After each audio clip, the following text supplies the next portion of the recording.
I'd like to start by, right folks, order please. I'd like to start by reading off the territorial acknowledgement motion.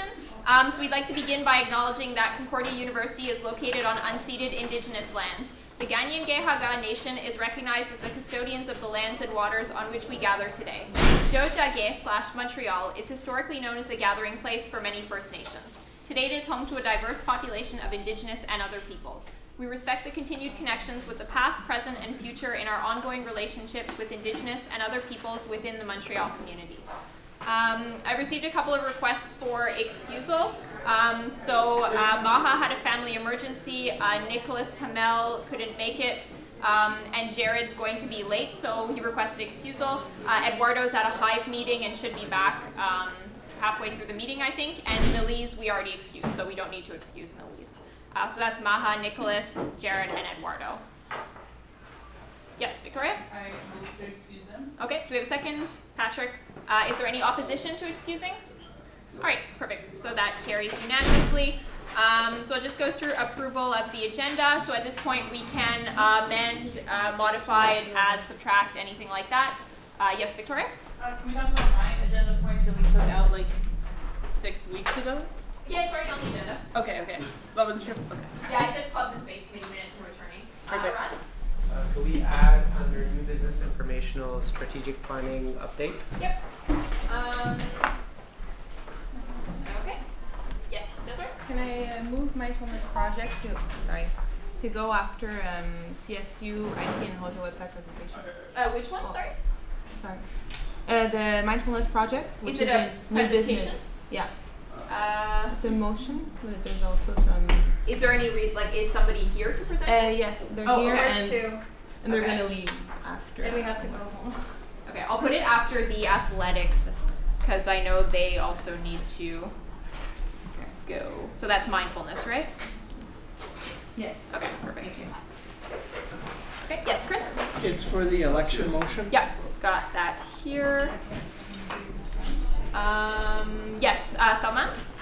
Can you do the request for temporary membership before and It's going to be, it's actually there for a reason, so I can put it as B in the agenda, but we have to get through presentations first, is the only thing, because there's like a bunch of external people that are here. Yeah. Yeah, and it's with the other closed session point. So that's that. Is there anything further? I know that Eduardo had requested that the Welcome Week presentation be put at the end because of the Hive meeting. So I will do that. Can anyone just raise their hand and say they want to pull my report just because it was something updated? Thanks, Victoria. That is good. And as well, Arad, you had one called September 28th minutes that you had asked me to put on. The one with that needed amending? Oh shoot, yeah. Okay. There we go. All good. I got you. Okay, so are there any other modifications to the agenda? Okay, so if not, I just need a motion to approve the agenda and all items under consent. Patrick? Thank you. Seconded by Isaiah, you're there. Is there any opposition to approving the agenda? Okay, so if not, we'll move forward with the presentations and I'll PDF this and put it in the group so you can all follow along. So first we have the IT and Hojo website presentation. Slide down. Come on, you're the next contestant. On the council is right. Comment.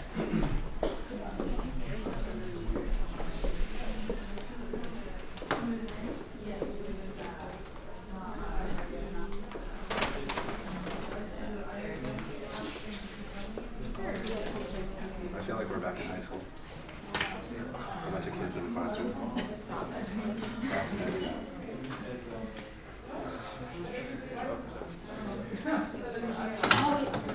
You okay? Yeah, they just like want to make it. Oh.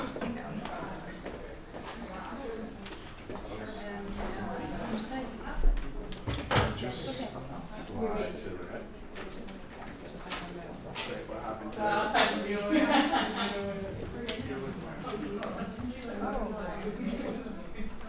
Where's the key? No. Well, okay, this is the second time, so technically no. It was supposed to be arranged to be Because now we're. 14th. What happened? Did you close the door? I have a key. I have a key. Saucer? Oh, you're a TA, yes. J-Mass coming in clutch. I have it in my bag. Here. Where's my bag? The number one rule is never close the projector door. No, they won't catch. The longest one. Oh, which one is it? The longest one. Longest, this one? Not a TA, but I still do tutorials. Oh yeah? So if I need one for an event, I come to you? Officially, So let's keep remember that Yeah, we okay. have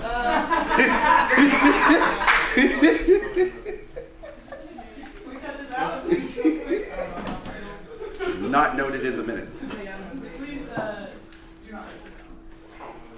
Do people know which plug it is? No? I think it's just because No, just when you yeah, it says please in the kitchen now. Because I go in there to get a mess. You guys want my help? You be a chef. let's go home. See, if we were in the CSU office, I would have emailed Camille and been like, hey, the way my life is. I'm waiting for that. Well, I'm still What is Because now the projector, you can't do anything because it has to cool down and then turn back on. Now you have no choice. You have to wait. There's no resolution. You have to wait. It's okay, guys. So, this is Leanne, this is Camille, this is Sophie, this is Walter. Hello. Leanne is the service manager of Hojo. Camille is our IT coordinator. Sophie is the coordinator at Happiness Center, and Walter oversees our legal information clinic. See when you get things heated up, the projector turns on. There's something we I think you mean when you get things cooled down. That's. I don't know.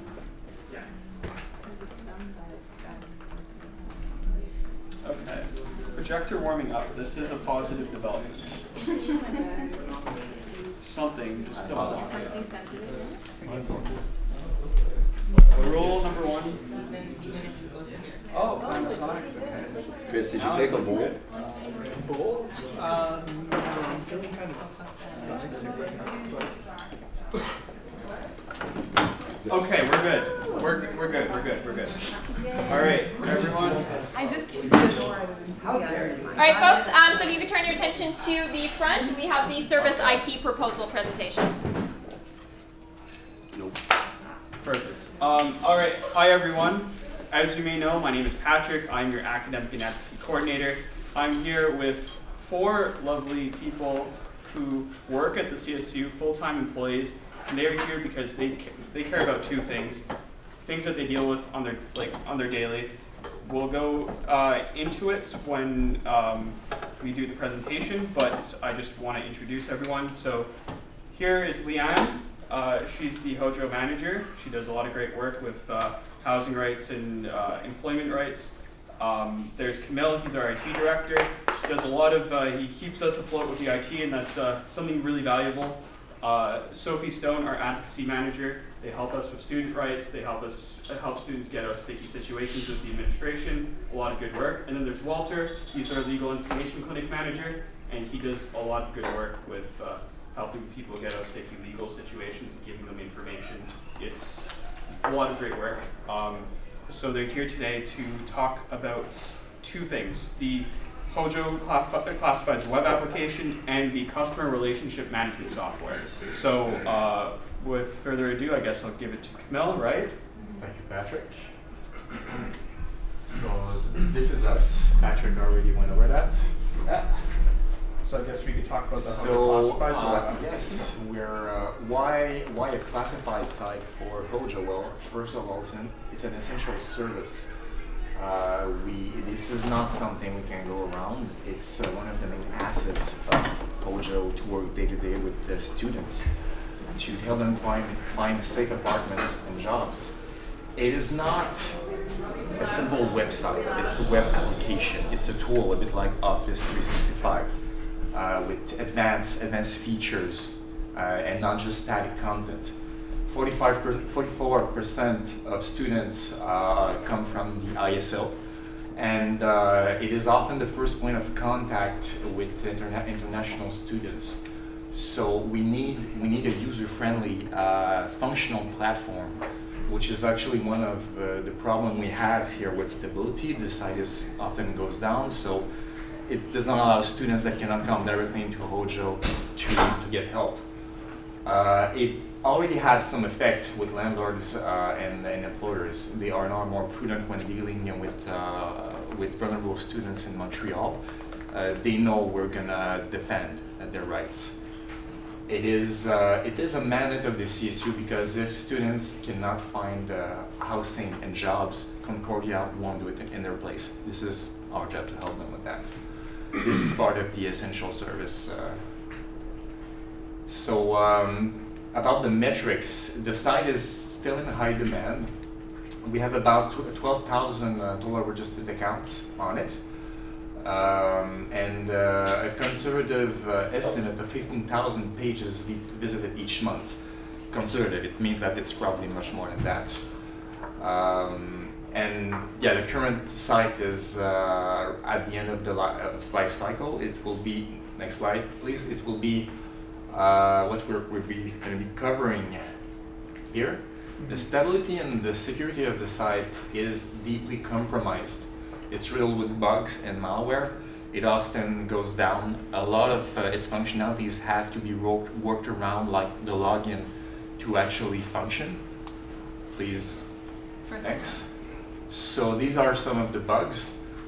When you actually search for classifieds on Google, it tells you straight up that it might be hacked. And it's not, it may be hacked, it is hacked. We all know it. It's not a secret to anybody. The search bar doesn't even work. So when you try to log in, this is what you get. You need to refresh the page to actually be logged in. A lot of users do not know that, and it generates service calls with Hojo and myself for them to be allowed to log in. Emails, all the emails that come from the sites, like password resets, registration confirmation, newsletters, everything is blocked from major email providers like Gmail, Yahoo, because we are flagged as spam. We're not secure. And we cannot even update the site to the latest version of the content management software because it's just too old. It hasn't been maintained correctly, and it's just stuck at the current obsolete version, which makes it even less stable. And the site being compromised, of course, it implicates legal liability. We gotta assume that the information on the site, like the students' addresses, the students who are users on the website, are not confidential anymore.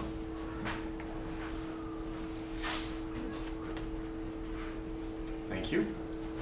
So this is to give you an idea of the old version of the website and what the new design will look like. This is one major functionality we're going to implement and improve, the message system. The current solution is well. First, before going into that, I just want to say that the old solution, the current website, has been developed by an internal resource that's not here anymore, and that's the reason why we don't have support and why we want to invest into a firm that will actually offer specialized long-term support maintenance to actually prevent any of those problems from happening, and having a product that respects the industry standards.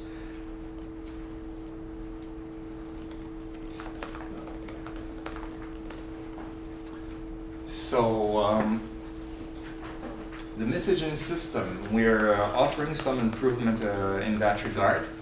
This is one of the most important functionalities for Hojo, to be able to moderate interactions between students and landlords, as are, next slides please, the ad management and search, which combined with the complaints database, which contains all the data we accumulated with predatory landlords employers which actually tried in the past to abuse students or other vulnerable clientele for their own gain. We all put them in this database so that the Hojo staff can use it to reject or publish ads and new registrations on the site. So if we know that a landlord or an employer is gonna cause trouble, often we just don't even allow them to post. And the other features that we're gonna improve are mostly the ad search. We're gonna add a map to make it easier for students to know where they're going, when the apartments and jobs they're gonna find are gonna be located. We're making the interface more minimalistic, so it's easier to read.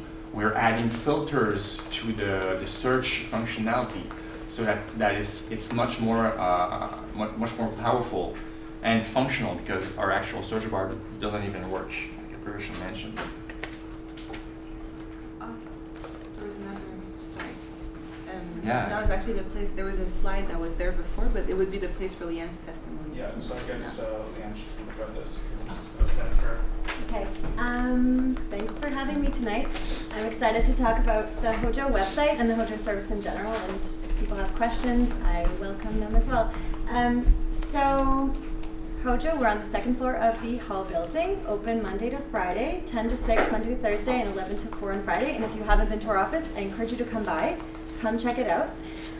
We're one of your services. And this is our online face. So I'm really proud of the work that the students do that work at Hojo. They're trained and they work hard. They work 8 to 15 hours a week on average, and there's 8 students working there right now. I'm the only permanent staff there. So I'm the person who's been there longer than maybe a year and a half.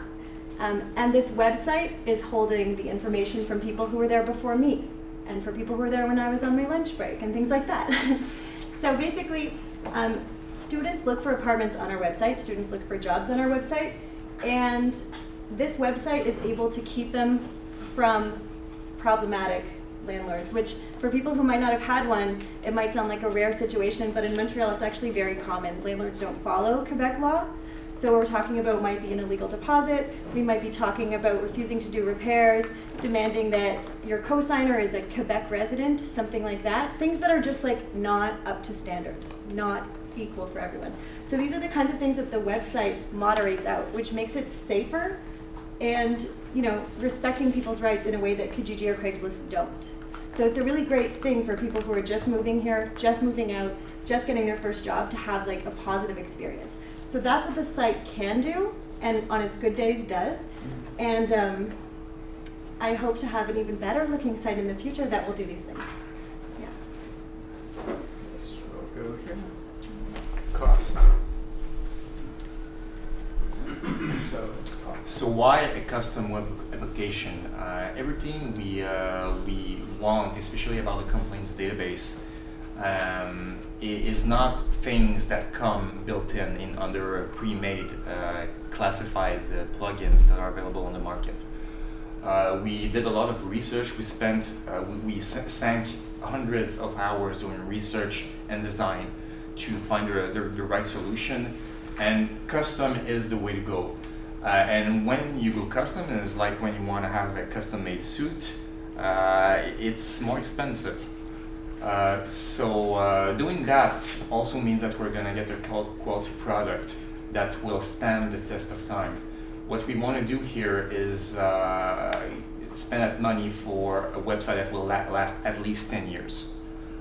The current market price, the average market price for web development is $120 an hour, but we're getting $105 an hour for this project alone. About hourly rates, one mistake that has been made in the past is just taking the cost into account. Paying less is good, but you often get what you pay for. So if you want quality, you gotta pay for quality. What comes also with prices that are closer to the average market price is that the work will often be done in a shorter amount of time. So in the end, end up with a better quality product, and you spend about the same amount of money. The site design is already done, and it's been subcontracted to a Concordia UI UX designer already. All is left to do is to implement it. Oh, that was There it is. Montreal. So I guess that wraps that portion up. Yes. So we have the second portion, which is talking about the CRM, which is, so there's two aspects. There's the Hojo web application, Hojo Classifieds, and then there's the customer relationship management software that touches all three services and also touches the 7th floor offices. We would also be using this too. So I guess we'll go into that right now.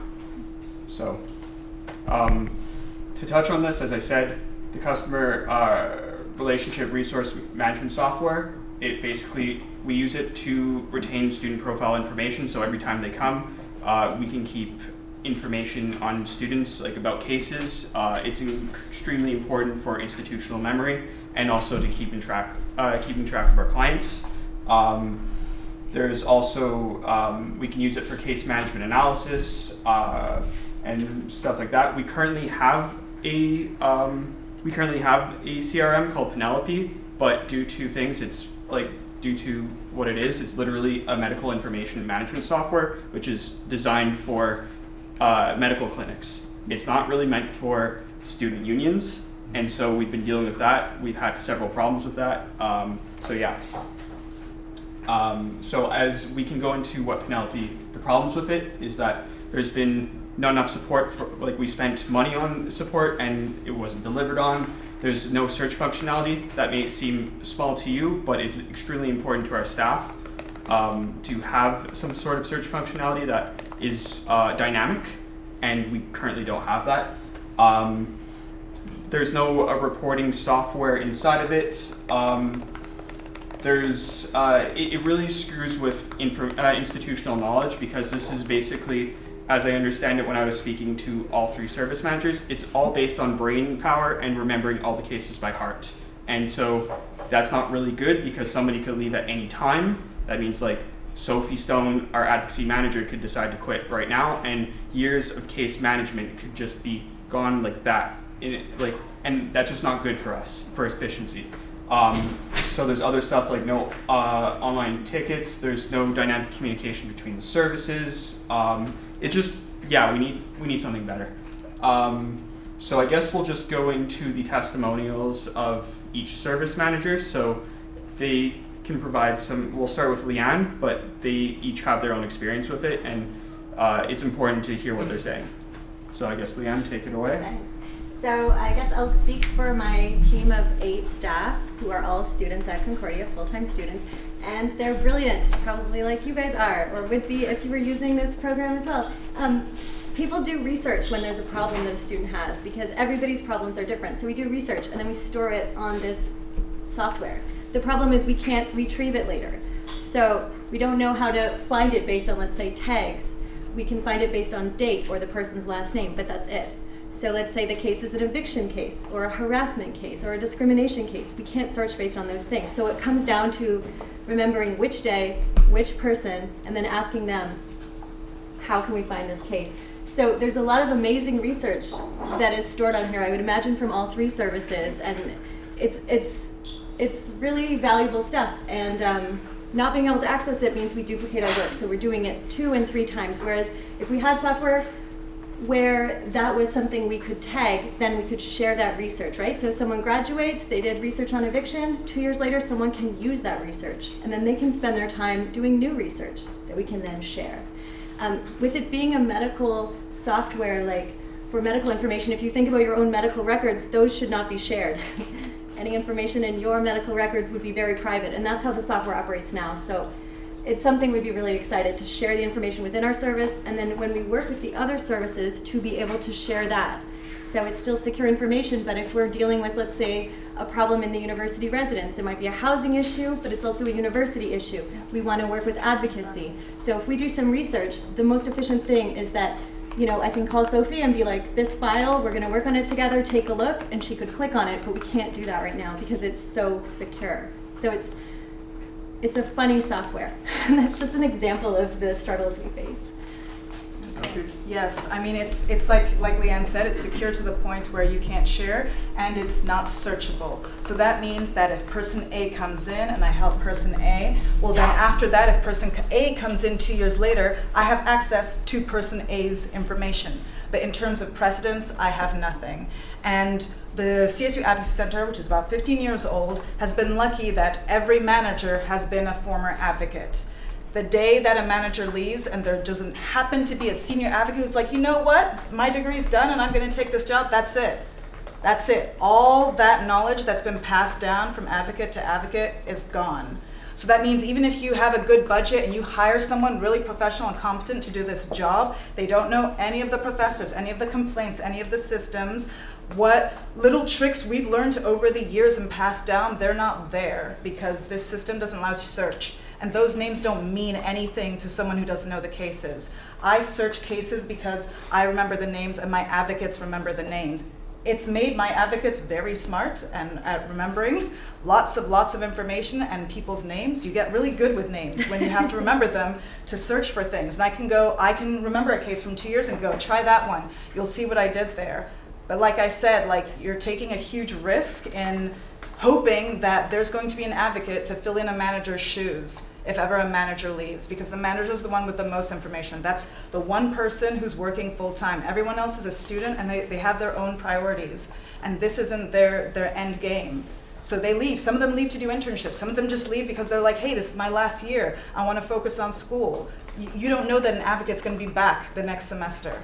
The only person who's constant is the manager, and you can't have this much depending on one person. You really need to be able to access this information. And just for us, just to build cases, like some people tell me, have you ever had a complaint against that professor? Well, if I've not done a complaint against that professor, I can't tell you because I have no way of searching that. So there, for all I know, in the thousands of cases in here, there could be lots of complaints against a professor who's been working at Concordia for a long time. But I couldn't tell you because unless I've dealt with the case myself, or I happen to remember which one of my employees has dealt with that professor, that's it. It's there, I just don't know where. This is a glorified folder. Imagine a folder with everyone's name inside, and I'm like, there you go, I've given it to you. That's your backup. Good luck with that. That's it. And let's finish off with Walter. So basically, as you can see, right, the CSU services, which we all know are the backbone of what we offer the students at Concordia. We're working in primitive conditions, You laugh, but it is. Imagine, okay? We took away your computers, right? And said, everyone now, you're working with paper and pen. That's essentially where we are now. When we bought Penelope, the idea was, okay, let's get cost effective, okay? We'll try to get the best thing that was out there and, always keeping in mind the cost, right? We'll try to develop it. We'll try to conform it. Unfortunately, after, I think it's 4 years now, right? Basically, we've come to the conclusion that it does not work. It's a piece of, pardon the expression, crap, okay? We bought it for information sharing. There's no information sharing, okay? We bought it so we could have functional search engine. It's the names of the people. I can't, if I want to find something on, for example, let's say discrimination, I can't even find that. I have to go through every name of every student that's come through and look at their file to see if there's discrimination in it. So what it comes down to is a question of, quality control. Because for all of us, the most important thing is to provide a quality service to the students. But in order to provide a quality service, we need quality tools. And quality tools costs. And if you don't think it costs right, my gosh, I don't know how much time and labor, not just the managers, but the staff of the CSU services have lost. And how much that time has cost in terms of lost salary, having to work with such primitive tools, Okay, so whatever, like I think it's 80,000 we're asking for, and the other one is what, 50? Something about that. Exactly, right? You'll make that back easily in a matter of years, just in terms of how much more efficient we'll be and how much better the services will be. That's my pitch. So, as all of them were saying, they touched upon some of the points that were just mentioned here. Long-term solution. This is going to be something that's going to be lasting a while. So while we're paying something upfront right now, this is going to be an amortized cost, basically saying that we're going to be using this cost over the years. Another thing is, this is going to be it's going to be cloud-based management. It's going with something who's reliable. Case categorization and indexing, as they just were speaking about. We're also going to be integrating it with the Hojo Classifieds website, the one that we just talked about, and that's important. So there's going to be this kind of integration between the services, the website, all that. The students will be able to open tickets online. There's going to be a lot more. It's going to help with efficiency of this organization, and it's important that we do that. So this is a demo of it, I guess. Camille, is there anything you want to add on this? Yeah, well, this is just the page for students to submit requests on. So you mentioned opening tickets online. It's going to be something that resembles that. This is a demo, like Patrick just mentioned. It's not going to be the finished product. Yeah, so then there's going to be the open cases here. I'm not really sure what This is inside a case. Okay, this is inside a case. So It's reports. also an important part about this is it's going to be providing important analytics that we haven't had access to before. That's something that the CSU is lacking on in terms of for its services and for the upper office. This is what we're lacking on, and this software is dynamic enough to be providing analytics.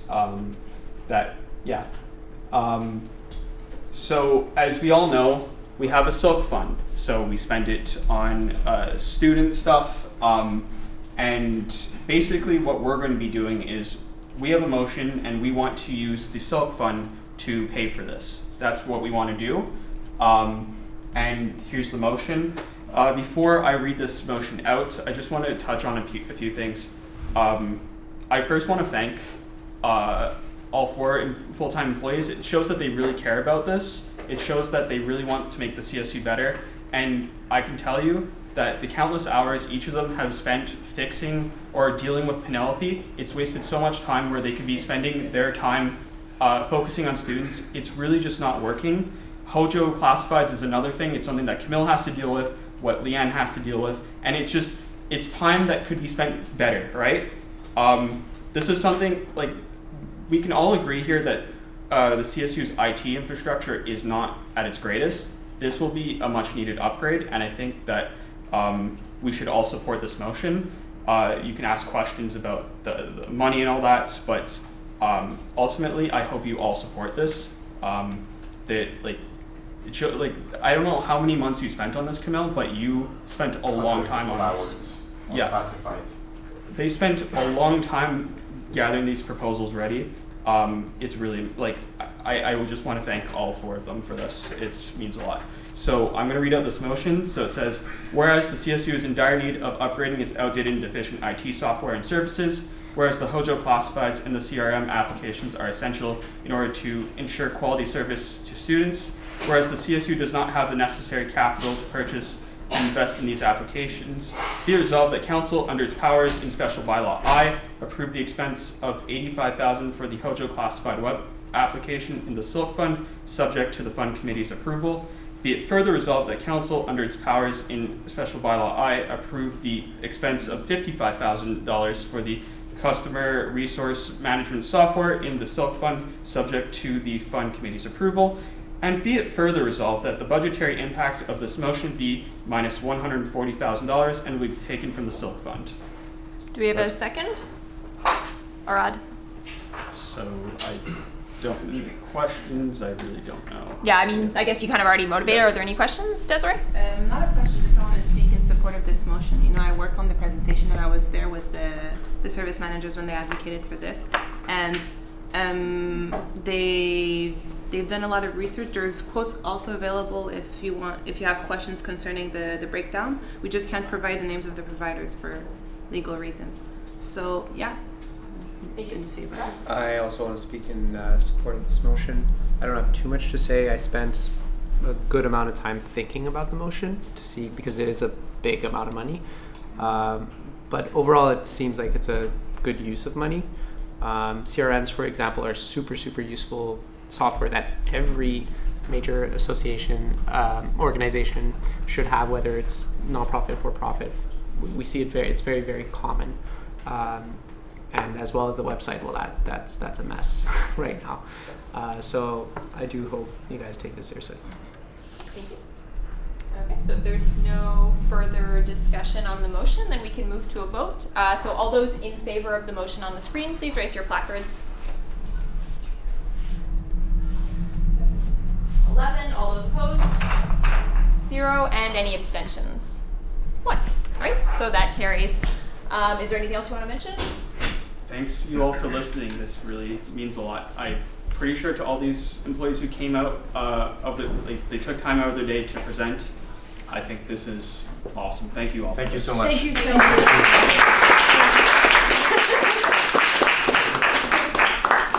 All right, well, thank you very much for coming, and have a great evening. Thank you.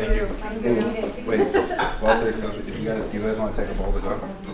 Would you like some food?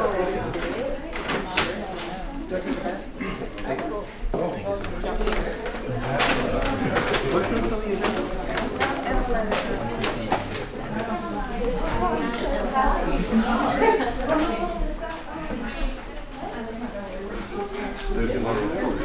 Isaiah, is there water? Water? Do you want me to get you some water? Usually I'm good, but I'm just dying. Send me your bottle. Yeah, I think it's got coffee, but whatever.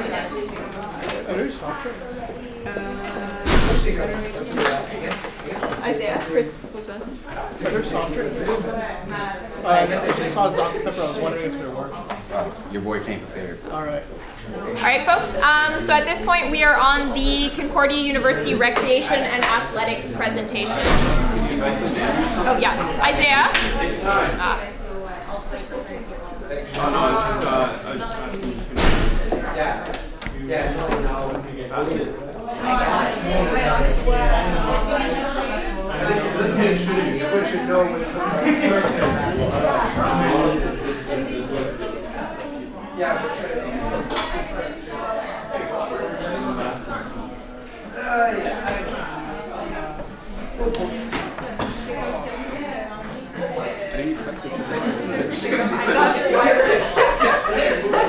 The second part, that was not like, I did not expect you to do that. And then like screens close. Oh my god, I'm so excited. I was gonna say how much is accrued. How much percent? Oh my god, you said at one time, and I was like, finance terms! I love you for using that. I was told to bring up amortization. Wow, we're just, come on in, you guys. Fill the place up. Like, we gotta filter in a lot of people. Keep going, keep going. Keep going, keep going.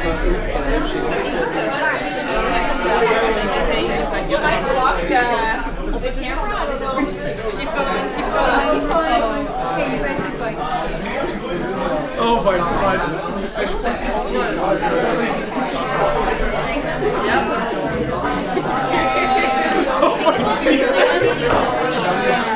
There's room behind over there too, you guys, right? In the middle. But you guys could sit in the middle. Oh my god.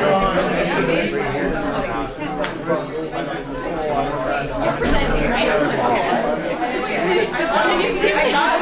Ish. Yeah, you can go along the wall in the back. Yeah, there's place in the back over there. Oh my god. Can someone make room so Darcy can get up though? Okay.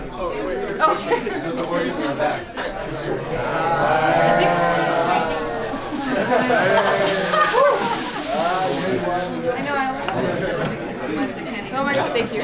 but I have all the sympathy. Yeah, you gotta get up, Liz. Yeah, you're gonna get up. Amazing. Thank you. Come on, get up, Liz. It's okay. You can stand right here. I just need to be here. We're good. We're fine. Tons of room.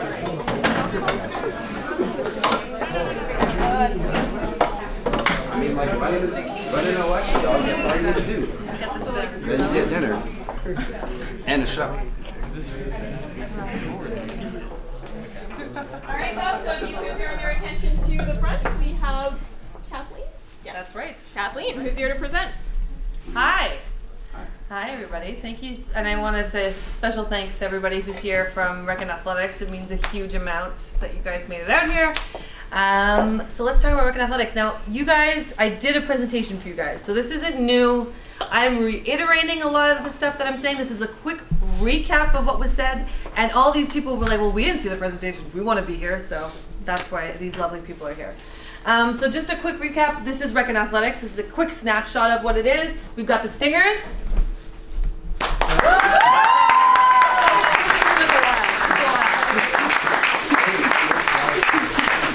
We've got our hockey team here that's here to support particularly, so we love that.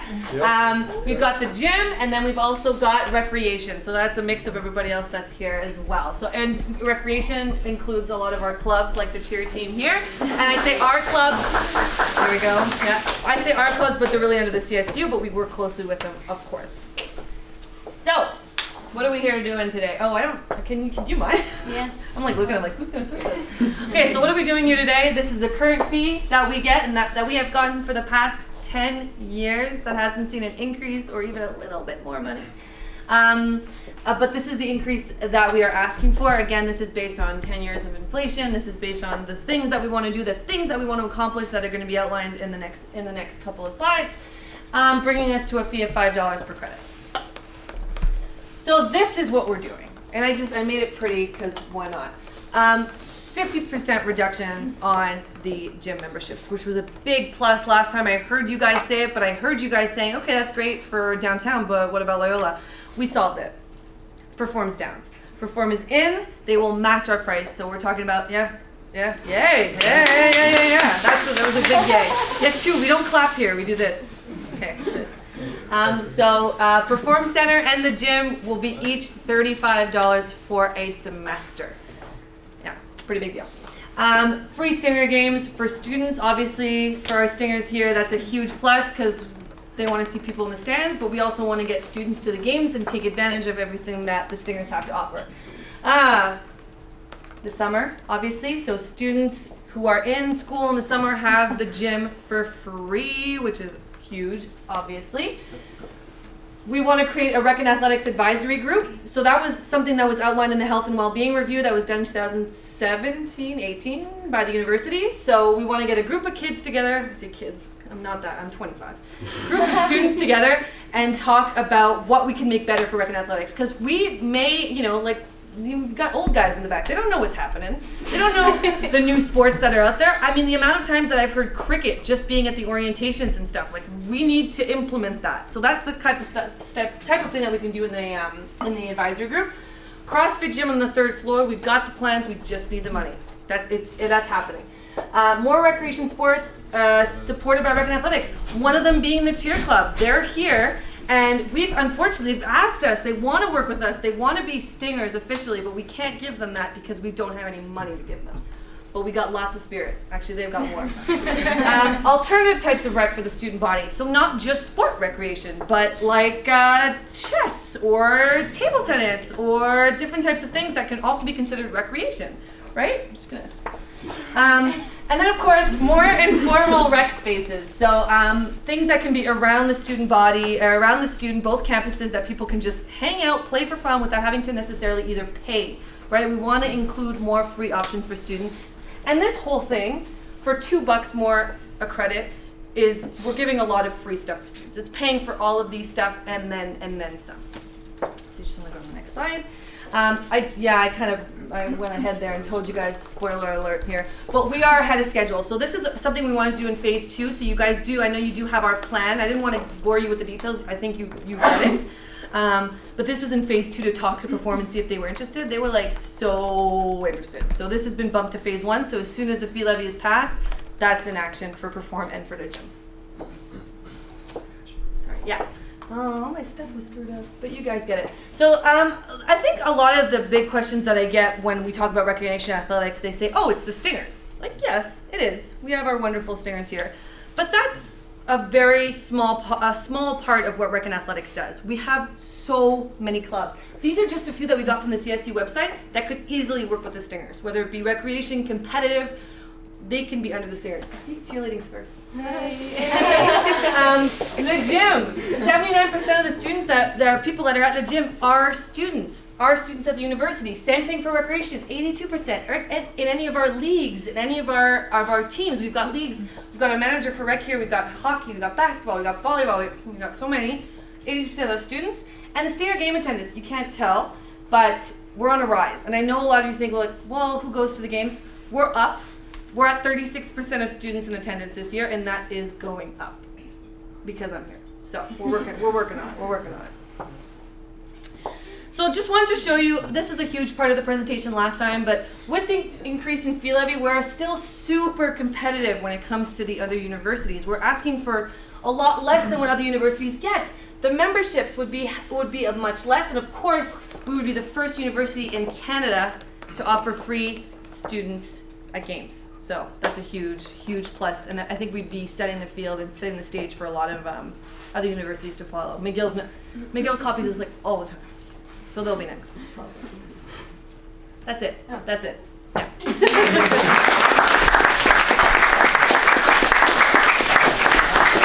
But you knew all of this, so we're here to answer your questions, and we're here to be here for you guys. So, all right, folks, are there any questions or comments? Yes, Elias. So just a clarification, will the free membership in the summer also apply to the Perform Center in the same way that the membership fee will be matched? Yeah? Like Darcy behind me, yes, it will. Okay, perfect. Thank you. Isaiah? In terms of like the clubs, like currently cheerleading's under CSU as a club. Yep. Would you guys just like no longer be a club and go under the Stingers like as a Stinger, or would it be more of collaboration? I like that word. Yeah, it's collaboration. They are always, and I use them as an example, but I could use any of the clubs that were listed there, always looking for space to practice. Always looking for space. Well, that's what we've got. So I definitely see a beautiful collaboration when it comes to offering space, offering a budget maybe for space so that they can practice. So I definitely see it as a collaboration. Of course, we're not looking to cut out CSU, we're looking at adding to CSU. Thank you. Hannah? I have 2 questions. One, last time you mentioned that gym in the summer would be free for everyone, even if you're not taking summer classes. Is that right? Students. Right. Yeah, that's what I meant. Yes, yeah. Okay. Undergraduate or graduate. Actually, we said that it was graduate as well. Okay. Concordia students. Okay, and then my other question was because UCAM isn't on that list. Just an idea. Yeah. Do you have an idea on what their credit is? What their there was a reason we didn't put them on. They're around the same as University of Montreal, but their funding formula is a little different. It's different. Yeah. It just wasn't comparable. These are like these 4 universities are exactly the same as us, the 3. Thank you. In terms of funding. Victoria?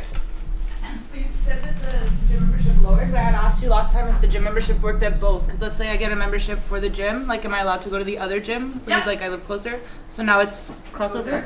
So right now, if you wanted to work out at both, You're not allowed. you would still have to pay the $35 at both. So it would be as if you're paying what you're paying now for both. It's something that we're going to work on afterwards to see if we can have a reduced combined pass. Thank you. Is the day membership, I'm guessing, yeah, but the day membership is going to go down also? 50%. Okay. Anything that a student can use rather. We just use the 4-month because it's the most popular. Yeah, it makes sense. It's the most popular by far. But yeah, day passes, week passes, month passes, year passes, cut in half. Thank you. Patrick? Can I move Yep. to, so whereas the policy committee recommended in favor of the recreation athletics fee levy be sent to referendum, whereas the policy committee recommended against the Nightline, be it resolved that the recreation athletics department's fee levy referendum question be approved to go to referendum. Do I have to read out the whole thing? No, just the Okay. be a result. Yeah. Okay. Anything I said. Do we have a second? Isaiah? So my motivation is just to get this meeting along. Personally, I think that regardless of your personal political beliefs on this. I think this should go to referendum. They've shown that they care. There's a lot of students who care about this. And if you want to have this debate about should this or should this not be, let's bring this in the campaign, which will be commencing shortly, I presume. I think that it would be an important public debate to have. Otherwise, yeah, that's pretty much it. All right. Point of Thank you. information. Does voting, because in the motion you mentioned student nightline, does voting for this also I just put it cancel as out? context of the whole policy committee thing. So like I only mentioned one thing, which was the I think there's a separate point about nightline, so you can always motion to do that as well if you want to. There's a separate presentation if they're here. I'm not sure if they are. Thank you. Okay, is there anything further? All right, so if not, we can move to a vote. So all those, yes, Naomi? My heart, I was like, Sorry, thank you all for coming, and I appreciate all of your presence. However, I just wanted to state something to council before we do our vote, is that in the positions book we have, so just so everyone knows that this fee levy, students can't opt out of it. So once that we vote for it, it goes to referendum, of course, so students will be able to decide. However, we need to have students' best interests at heart. And so once you do this fee levy, you can't opt out of it. So it's $5 per credit. So that's quite a lot. We were last year just saying that we didn't want to increase our tuition. And yeah, and in the positions book, the CSU 1.2.6, the CSU opposes any increase in tuition fees and obligatory institution fees, so this fee, and for all students, whether Quebec residents, out of province, or international. So we would kind of be going against the positions book. So that's also something to consider, the fact that we can't opt out and the fact that it's against the positions book. Thank you. Patrick? While I understand Naomi's point, what is the point of having a whole referendum process for university fee levies if we have that position? Like personally, I think what that means is that we oppose it. So, like it's in the positions book, it was adopted by referendum. But what that means is that this has to be like people can campaign against it. Otherwise, there would be absolutely no point to have that in our procedures here. To have that if we oppose everything, every university fee levy. So I just hope that people let this go through so that this can be decided on upon students, because I think there are a lot of students here who care about this and would like this to go to referendum. So anyways, yeah. Okay, thank you. Chris? Yeah, so I know above all else I was put here to represent the students, and if I were voting on this, I personally don't know if students want this or not. So let's ask them. If we're going to represent the students, we need to give the choice to the students. Thank you. Hannah? Yeah, no, I think it's important that students can have an input on this, but at the same time, I want to reiterate what my fellow Comstars said, that we do have these positions on accessible education, and if you're taking 5 classes, this means paying $31 more a semester, which is a lot of money.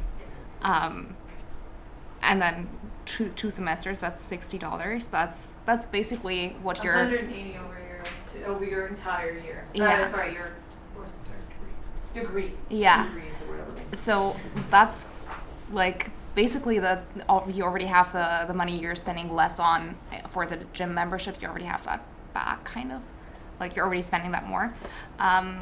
So because of that and because of the position we have, even though I do think that it's something that would be good, I don't think that putting strain on students for this is the right way. I think it's part of the university's image to have a good team, and thus the university should be the ones paying for it and not students who already have a lot of issues sometimes with Did you want to say something? I would just like to interject. Yeah. If you read the entire documentation that we submitted, you'll note that this is not for the team, it's for the recreation component for the 50,000 students at the university, not the 400 student athletes that are part of the Stingers. So the value that we're giving back to the students with this fee levy increase is far greater than the $180 cost that someone would assume.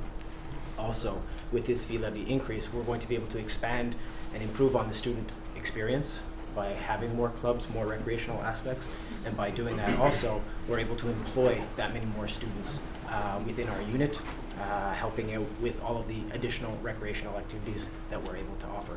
So we will actually be able to help more students as well. Thank you. Isaiah.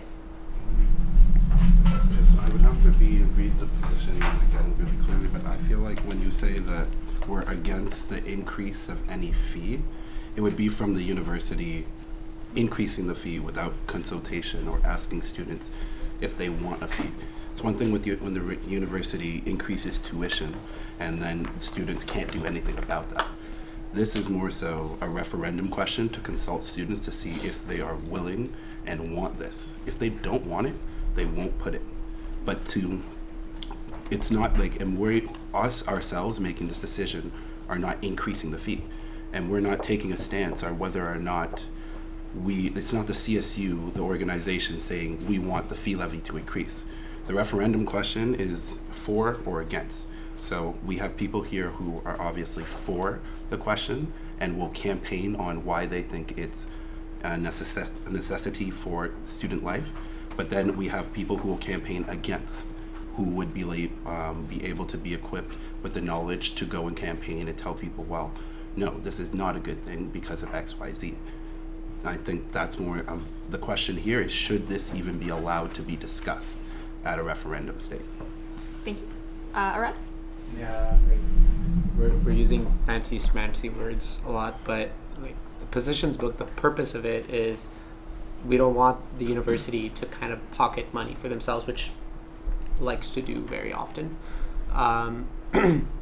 This isn't one of those instances. This is money specific to enhancing services, right? It's not going in anyone's pockets. It's going directly into the services.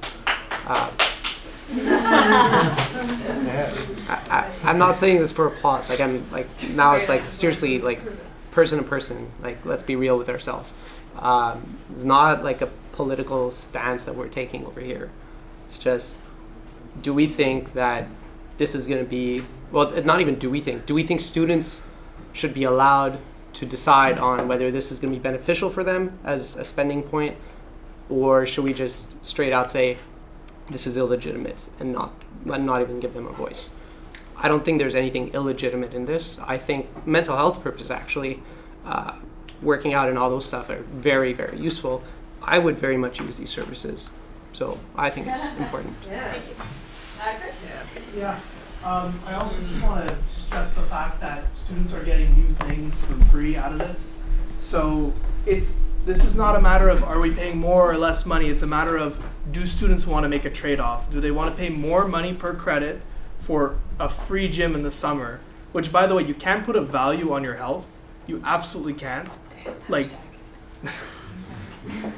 So to me, it's like we're letting students decide what's more important to you, that $5 or having a free gym in the summer at both campuses. And to me, like, that is absolutely a decision that should go to the students.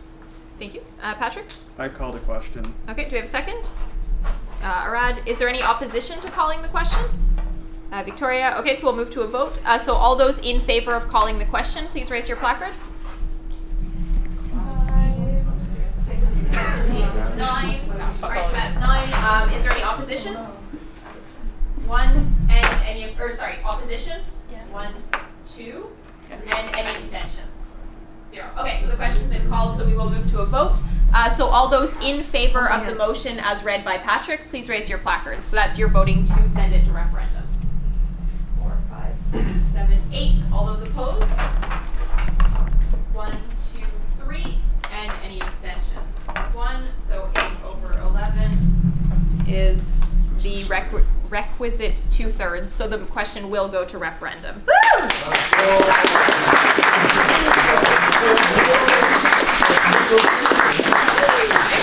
Thank you very much for coming. Thank you guys. Thank you.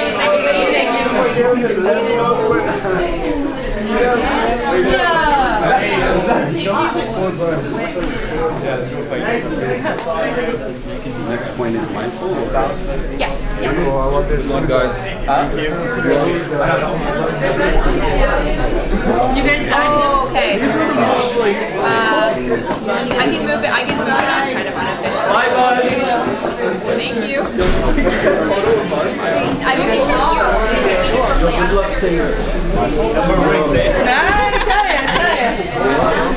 up, brother?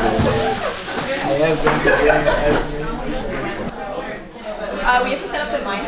Yes, I'll go get Okay. Perfect. Oh my God. Presentations will take a break.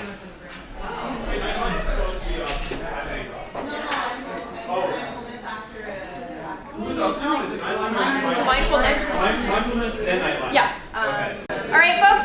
So if you could direct your attention to the front, Leah is here to present the mindfulness project. Where did that go? Sorry, I have this. Oh, okay. Okay. Just give it a second.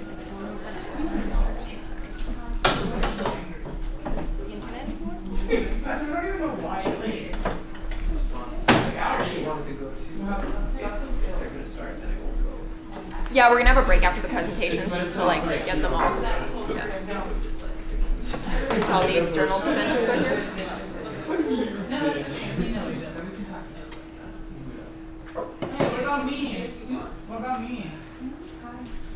I felt like I wasn't getting your attention. I missed you. You're far today. Never wanted attention. She's normally sits next to me. Right next to each other usually. Yeah, and I don't know why you're supposed to. You guys have a friend breakup? What happened? I literally just sat down. I'm sorry. It's okay. I thought it was something about looks. I was just personally taking it personally. She's taking it personal. She's personally taking it. Somebody else personally had girl of ours and not talk to anybody here. What? Girl. See, you're stressing. I know. I'm stressing right now. You have a salad at least. Yeah, I'm later. I actually did it again. Can we start? Yeah, we're just getting some technical stuff. Are you? Yeah, it should be good. All right. Okay, folks. So Leah is here to present the mindfulness project. Hello, Leah. I'm back. Sorry. There's people missing though. Oh, they're coming. I think that was actually they were gone before that. They're right there. All right, Leah, the floor is yours. Okay, folks. So if you could direct your attention to the front, please.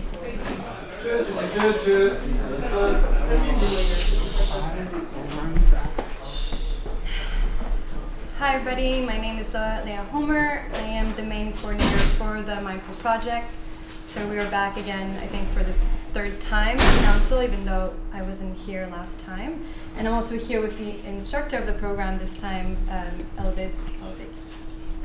So we're back and we're requesting the rest of our budget from the endowment fund because I met with FinCom and we tried to find solutions, and honestly the budget allocated still can't run the program for the next year in any kind of way.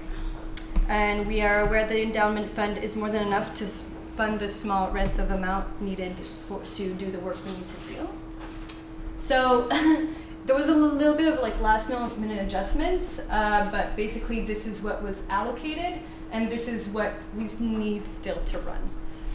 It's mostly honestly related to the both coordinators' salaries, mainly because both of the people running this are people who have their own apartments, who have their own bills to pay, people basically, and cutting off their salaries didn't work out. If I can't run 2 long-term psychological programs, which is a huge amount of work, without getting a minimum funding in return. So those cuts weren't possible, and the same thing applied for the marketing coordinator who needs this to have ends meet, basically. Yeah, basically it's a minimum just like for the next 5 months until April. It's like 1,200 about, which is really not a lot of money, and the total with taxes, is 8,200 as I figured out with Desiree. So last month I presented everything and it went okay.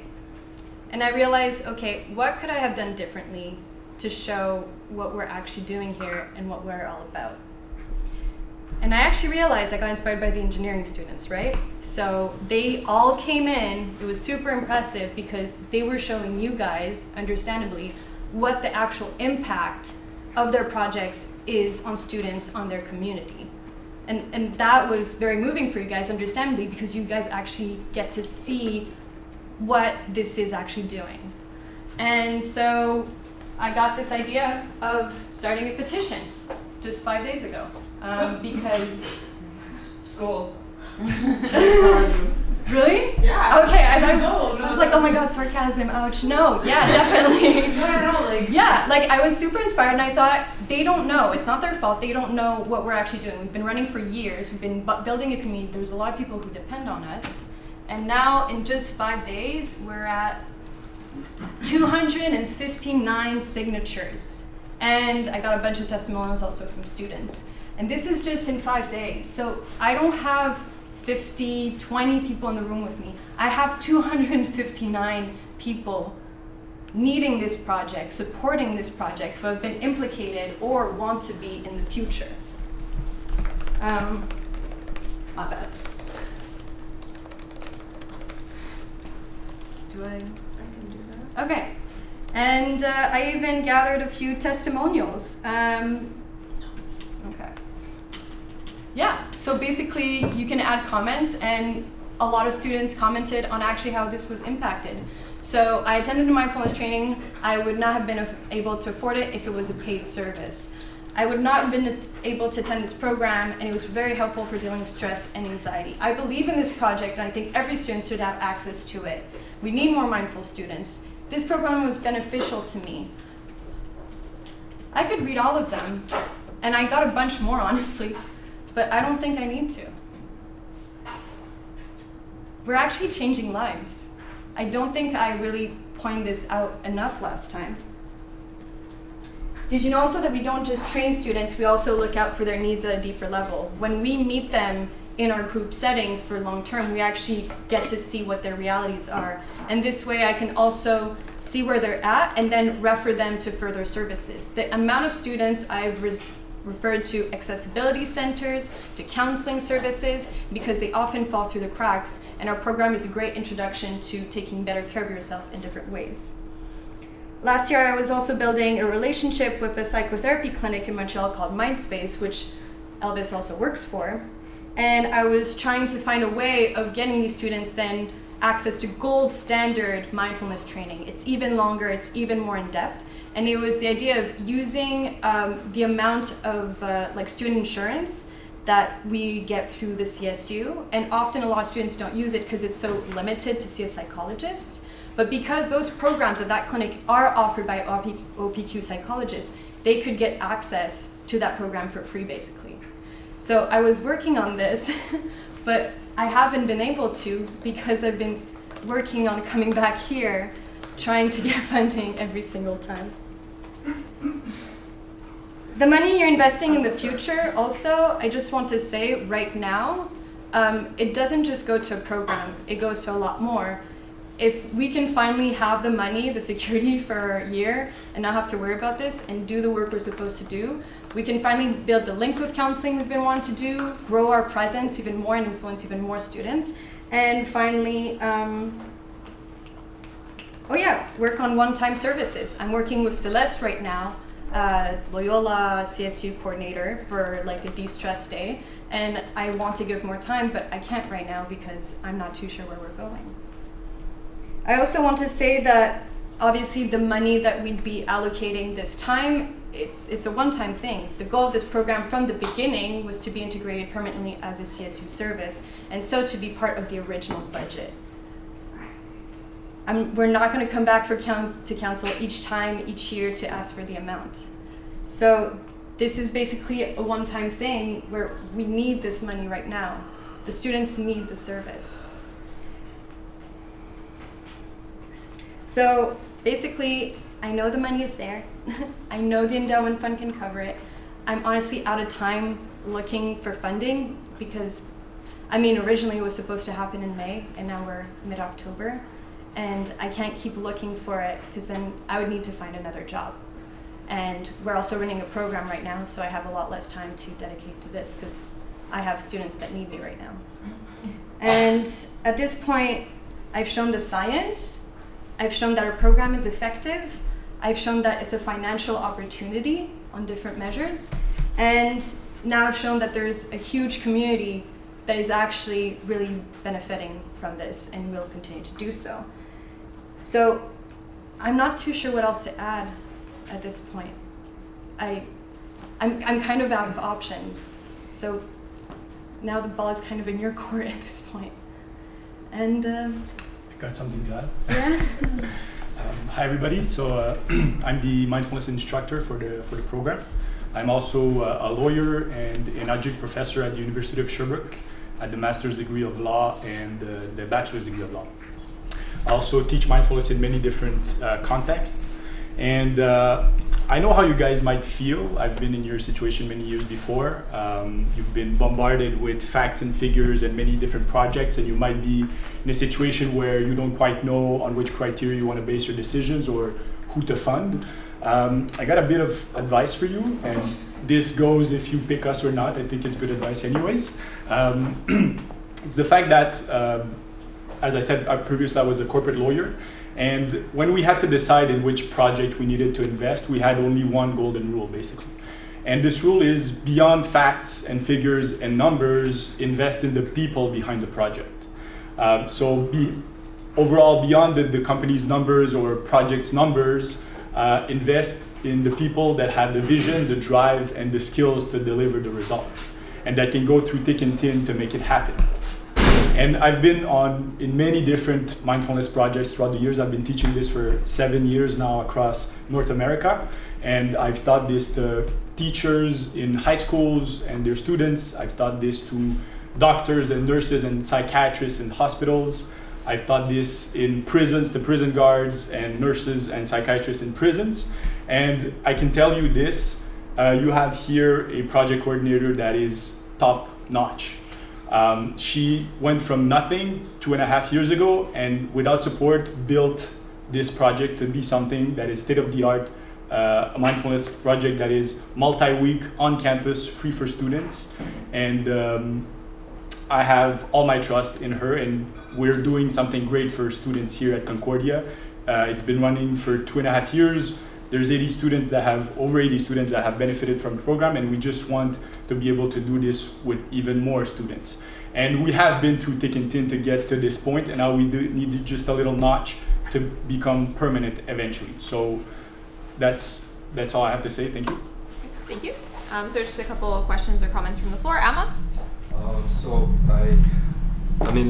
Last time you had a unanimous vote, and I think nobody disagrees on how useful the project will be for the mental health of the students. But in this presentation, you mentioned a lot terms like survival. What in the initial agreement that we have made on the previous meeting on September 18th, what there is preventing the project from coming into being and working? The amount I showed her. I'm confused about your question. Because didn't we agree to give? 11,000. Yeah. Yeah. So there's 8,000 missing. So basically, in the money that was allocated, and it wasn't. I was open with Desiree. It wasn't allocated in the best way, and she was like, "I understand we didn't communicate with you. The way it was allocated doesn't logically work, because you're paying an instructor for full." And then materials and marketing, the stuff that is important but a lot less, I could kind of see how the cut would work. But then when it ended up still for basically the salary of the coordinator and then also just a little bit the marketing coordinator, those figures weren't possible. If I, with my experience, need to run this, 2 multi-week programs taking care of students, that's a full-time job, not full-time, but as a student, the rest of hours, it's full-time. I can't make any other money anywhere else. So I need a certain amount per month to keep this running. Thank you. Naomi? Thank you for coming back. I feel your frustration. The only thing I kind of want to say is that we had initially agreed to give them all this funding, and unfortunately, I think there was a big miscommunication when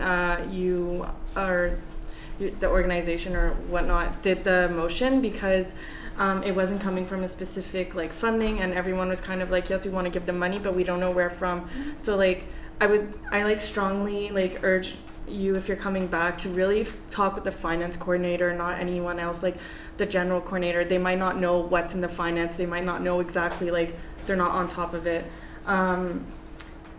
I am a bit like hesitant because we're all like scared, I guess, for the endowment fund. But we originally agreed on this project, and I think it's a good project, and I would support it. So I just want to voice that. Also, the fact that we had originally told them that we would give them the money, and then we're coming back. Not only does it make us look not credible, but we can lose the trust of students by just coming back on projects back and forth. So just wanted to state you have my support. Thank you. Victoria? There was clearly miscommunication because I really thought that they got the money. So the fact that they were coming back, I was really confused. I was like, what do you mean it didn't work out? And if it didn't work out, okay, just call the question. So please, whoever's next, call the question, because obviously we're going to fund this. There's no motion. Can I motion real quick? Sorry, I have a motion. Okay. It's like a Word document. Yeah. Oh, I think, is that why you're on the speakers list? No, actually, but Al can pull it out. Thank you. It was distributed. I'll just finish my nice train of thought here. I thought we were funding this already, so I'm confused as to why it's not funded. Unfortunately, we do have to go in our endowment fund. I don't think we should be going in it. Obviously not, but like it is what it is. So take it at face value. Mental health is obviously extremely important. So yeah, thank you. But I actually don't want the question yet. Sorry. Or well, it's not to call the question. Like I actually just need someone to say the motion. Okay, I'll say the motion. Okay. Are we okay if Desiree just reads the motion and then we'll go? Okay. Whereas $11,103 brut, so $9,588 net, was allocated to Mindfulness Project on October 9th, 2019, regular council meeting. Whereas that money is not enough to sustain the activities of the project the whole year, be it resolved that the Mindfulness Project gets the remaining. Now the motion would change though because we decided the amount needed is 8,000 or something. Okay. So the motion will be resolved that the Mindfulness Project gets the remaining $8,200 it needs for its survival from the Students' Endowment Fund. Be it further resolved that the agreements proposed in the previous motion still be respected. Be it further resolved that the budgetary impacts of this motion of minus $8,200, that the budgetary impact of this motion is $8,200 and will be taken from the Student Endowment Fund. Thank you. Do you have a This second? is the motion. Naomi? No. Desiree, did you want to motivate? And then we'll go back to the original speakers list. Motivate essentially. Well, actually, it'll take care of what I wanted to say. Okay. Motivation is the budget that was proposed 2 weeks ago. That was worked with the finance committee with not speaking to the project coordinator. So it's us just trying to figure out how to make this project survive. We thought we made some sort of advancement, but it seemed after communicating the project with Leah, I understood the not how the project can survive with the amounts that we had allocated. So that's why I think this motion has reasons to exist. Thank you. Elias? Yes. So thank you for preparing this and coming here once again to present your project. I just wanted to know what other bodies of funding have you applied, and if you've tried to apply in the few weeks that you've had between the first time you presented and today, if you've tried to apply elsewhere. Yeah, definitely. I considered it. I haven't applied to anywhere else because basically the FinCom meeting didn't happen right away. And then, I can't remember, it did, and then I received the amount, but then getting in contact with people always takes a lot of time. And by the time I was kind of saying, there was also like a bigger problem at hand, and she and I had to take care of it and all that. And then after it was a week later, and then at that point we started talking about like what options we had for the future. And then when she showed me everything, I'm like, why don't we just go for the endowment fund? It's one hit, it's easy. And the reason why I haven't applied to other bodies is because when I asked Desiree, I said, well, logically, so I have like less than a month, honestly, to find this money. And if I apply to different bodies, I have to make all these different applications where I'm already running a program, which is like, I don't have the time, I do, but you know what I mean? And then I might get different amounts and coordinate all these different amounts, and then they meet maybe once per month, maybe less. So in the time allocated, I don't have the time for that. And when I know the endowment fund isn't the best option, I'm aware of that, but it is sufficient enough to take this small amount. and I don't have the time to apply to other bodies at this point, because then if not, I have the time to find another job, and so it's just too late. If not, I would have done it. Thank you. Arad? Yeah, I don't want to talk on this too much, but there is something that I definitely in the minutes should be mentioned. The reason why we didn't pull out the full amount is because the request came in after the budget and everything was set, and it was asked to come out of the operating budget. The thing is, if it's coming out of the operating budget after we already determined what the operating budget amounts are, it means we have to cut from services and plans that we also had, and other people that came up to us and asked us, okay, we want to do this, we want to do that. So we have to cut from them. So that's like, I wanted to be noted that in the future, like for you guys, it's not going to be, it's a non-issue because you guys want this to be a recurring thing. So I guess there's going to be some other type of. When I talked to Chris, he was like, I was like, oh, we're supposed to be in the budget. He's like, we voted it yesterday. And I was like, oh, okay. And he's like, okay, we're going to have to clean this mess up. And now we're not. Regardless, you would have been in the budget for 5,000. That's why the motion was set. But that's not what I'm reprimanding or anything of the sort. No. So anyways, that's why there was some difficulty with FinCom. But we have the endowment fund. We have the space. If you guys read what Desiree posted on Facebook, it's a recurring fund. So yeah, we should do it. Thank you. Isaiah? And just so that I understand, the 11,000 is still coming from elsewhere, or From operational. From Yeah, operational. from 11,000 is So still coming. from that original request, I believe it was like 23,000 or around like 20,000. We're getting the net from the operations. So I guess my question is, where do we know where in operations yet that it's going to come? Is it eating at surplus or a specific line? Did you want to answer this? Yeah. So essentially, we'll create the new line already has been created. At this point, it is eating from surplus because the people that we were going for the specific budget lines to get the extra money have not given their approval yet. So I can't say that it's coming from this specific line, because it hasn't been established. It's not on paper. So it is a new line. The funds are coming out of operational, where the funds are distributed at the time, because it's not specifically, it hasn't been approved with each approval authority. It's coming out of the surplus, but that's not the goal. That's not what we had in mind. Can I just get a direct clarification on that? So when I mean in terms of lines.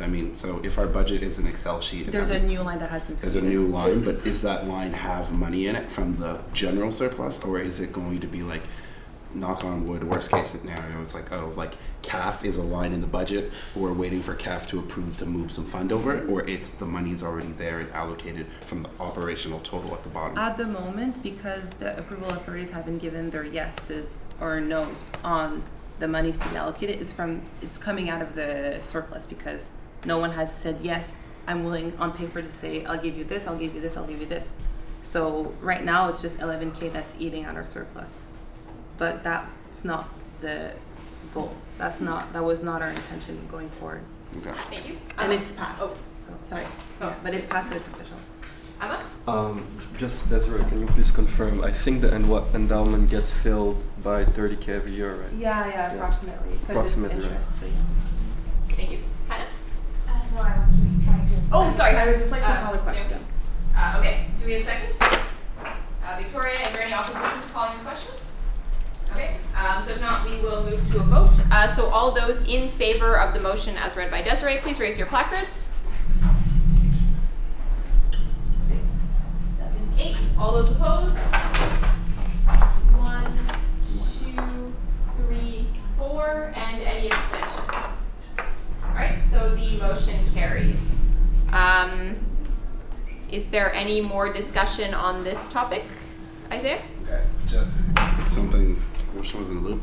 I'm saying that, okay, the amount of like $8,000 from the endowment fund is something negligible. So I was thinking of maybe amending it, because I know it was voting in a previous council, but like, since we're basically how it's happening is we're funding it from the endowment and operations. The more you take out of operations, the more like it directly affects how the CSU is managed. The endowment fund is a separate fund. I'm saying like we could make an even split to take out, let's say, $10,000 instead of the round off 8,000 exactly, like a higher number from the endowment, which would be like, again, like maybe an additional 1,000 or whatnot, so that it makes it easier for the lines and operations to fit, because there's a lot more limitations on what operations go to instead of eating at the surplus. Well, the motion just passed at 8,200, so I see you're leaving, so just thank you very much, Leah, for coming and for presenting. You won't be seeing me again. Well, we'll be mindful at the project. Yes. Thank Come, you. please. All right, have a great evening, folks. Thanks. Bye. Bye. There's a bit more discussion before we move on. Arad, did you want to say something? Yeah, no, I still have some confusion because they want to be a budget line. I'm not asking you directly, but they want to be a budget line for the years to come, amount X, Y, Z, because nothing is agreed upon at any point. Is there any motion or anything that? No. I mean, in the past they would be in the budget line or anything, because it was a one-time basis that they were in the budget line last year. Yeah. This time again, it was a one-time basis, so they do have to come again if they want to be in the budget line again. Yeah. I think the agreement, if maybe So that Chris can communicate to them. I think this is something FinCom should probably work out with them. But recurrently, my understanding, I want to speak with both Patrick and Chris. Yeah. My understanding for Mindfulness Project is they want to be part of a bigger CSU project in the future. Folks, there's still an agenda point going on. So I don't want to speak without them being here. My understanding is they want to be part of a bigger CSU project, so not be a specific recurring thing that relies on us, but be a full-fledged service. Yeah, like a service. Yeah. Did you want to respond, Chris, and then we can move my on, understanding. This might be All right, something to be dealt with outside. The reason why mindfulness came for the operating budget is because last year they did the same thing. The executives thought, okay, we can just take it out of operations. It came out of operations, and it happened exactly the way she did it this year. She asked for money out of the operating budget late in the game. Council said yes. I told her you could try the same thing, and if it doesn't work, council could figure something else out. So she came, did that. And in addition, there is supposed to be a mindfulness wing to the mental health center. So they would like to see themselves integrated into that wing of the mental health center, the mindfulness one. Sorry. What is the mental health center? Yeah, that's a project I tried to present like 1,000,000 times, and it just kept on not happening. Okay. And now we're at a stage where we're making more discussions with the Concordia University, so I'll just wait until those are done to present. Okay. Yeah. Thank you. Okay, so if there's nothing further, we can move on. Is Nightline here? Yeah, they're here. Oh, perfect. Okay. Come up front. Do you have oh, there we go. We're always one step ahead of you, Caitlin. Indeed. All right, folks, so if you can turn your attention to the front, we have the presenters from Nightline. Hi. So we'll keep this nice and quick. Everyone's been here a long time. You might remember us from last semester. We presented to council. Let's see, I guess You just have to press the down arrows, okay? Yeah. Oh, it's like a PDF? Yeah, it's PDF. Okay. So quickly to remind you who we are, we're an active listening service run by Concordia Student Volunteers. We're currently operational on Thursday, Friday, and Saturday nights from 6 p.m. until 3 a.m. These are our core values. We are confidential and anonymous, non-judgmental. We provide active listening at night when many other mental health services are not available. So currently we are operating at 3 nights per week, and we have a volunteer core of 27 people. And so I will let Josh, our treasurer, talk to you about our income and our budget going forward. Yeah, so the reason we're obviously here is because we are wanting funds for our organization. And so before I get into our costs, I want to talk a little bit about the income we've gotten this past 2 years. So for the 2018 and 2019 fiscal year, this is the following breakdown of where we got most of our funds. As you can see, it's mostly been from CSU and the CSU General Fund, as well as CUAA. And we were lucky enough last year to also receive an anonymous donation. We also managed to get a little bit of funding from like small stuff like bake sales and tabling, which helped with some of the minor costs that we incurred during the year. Now, for this year, of course, since this fiscal year has only started and we're only partway through the first semester, currently our only approved budget is from the CSU, which stands at $1,500. We've also applied for the CCSL, CUAA, CUSGP, and Shell community funding, and we plan also to do tabling and bake sale events throughout the year. There are also other applications that we are putting forth. However, since they are not yet processed, I did not include them in this list. So obviously our ultimate goal with Nightline is to be able to work 7 nights a week. Currently, we're only operating at 3, and we are very bare bones with our organization. Currently, if you look at the different statistics, we do have 2 shifts with 4 members as well as 1 senior. So that's 112 shifts per month. So we do need actually a lot of volunteers. And of course, with increased volunteer comes increased cost. And that's where our major problem stands at the present. Because as it stands, we are very bare bones looking for as much external funding as we can, not only from Concordia, but as well as outside of Concordia. Now, looking at the actual projected budget, if we get the fee levy, this is our projected budget of what we intend on spending all our fee levy money on. So if you look at the different breakdowns, first and foremost is obviously our actual operation cost. So the stuff we use, which are the phone lines, the online softwares, and all of that are costly. They are not cheap, and they each have either monthly or yearly fees, and they do not stop during summers. We have to keep them on, and contracts are not yearly, but most of our contracts are 2 to 3 years minimum. Next is obviously volunteer training. This is a very important part of our organization simply because we want to provide a very high quality service to Concordia students. There's no point in having an active listening service if our volunteers are not properly trained and cannot give a good service. If somebody calls us and they do not feel fulfilled by their call, then that's a failure on our part. As such, we put a huge emphasis on our volunteer training, which is why we also dedicate a lot of funds towards our training. This includes obviously a 40-hour in-person training with obviously snacks, but as well as we want to include mentors. We want to invite people to give their view on the topic, and of course to give them practice. And most importantly, not all of the candidates will pass. Just because you apply to our organization does not mean you will pass. And that is one of the big things that we push because we want to maintain a high quality. Next in our budget breakdown is research. So one of the things we've been interested in, and one of the things some of the professors at Concordia have been interested in, is statistics that for the calls that we get. Particularly because we reach some of the fringe parts of Concordia's community, notably people who suffer with loneliness, a little bit of depression, people do not feel very involved in the Concordia community, tend to be the types of callers that call us. Of course, we do get more casual calls that might ask about our service, however, and there are hundreds of different types of calls. However, the researchers and the professors that approached us were particularly interested in this type of thing.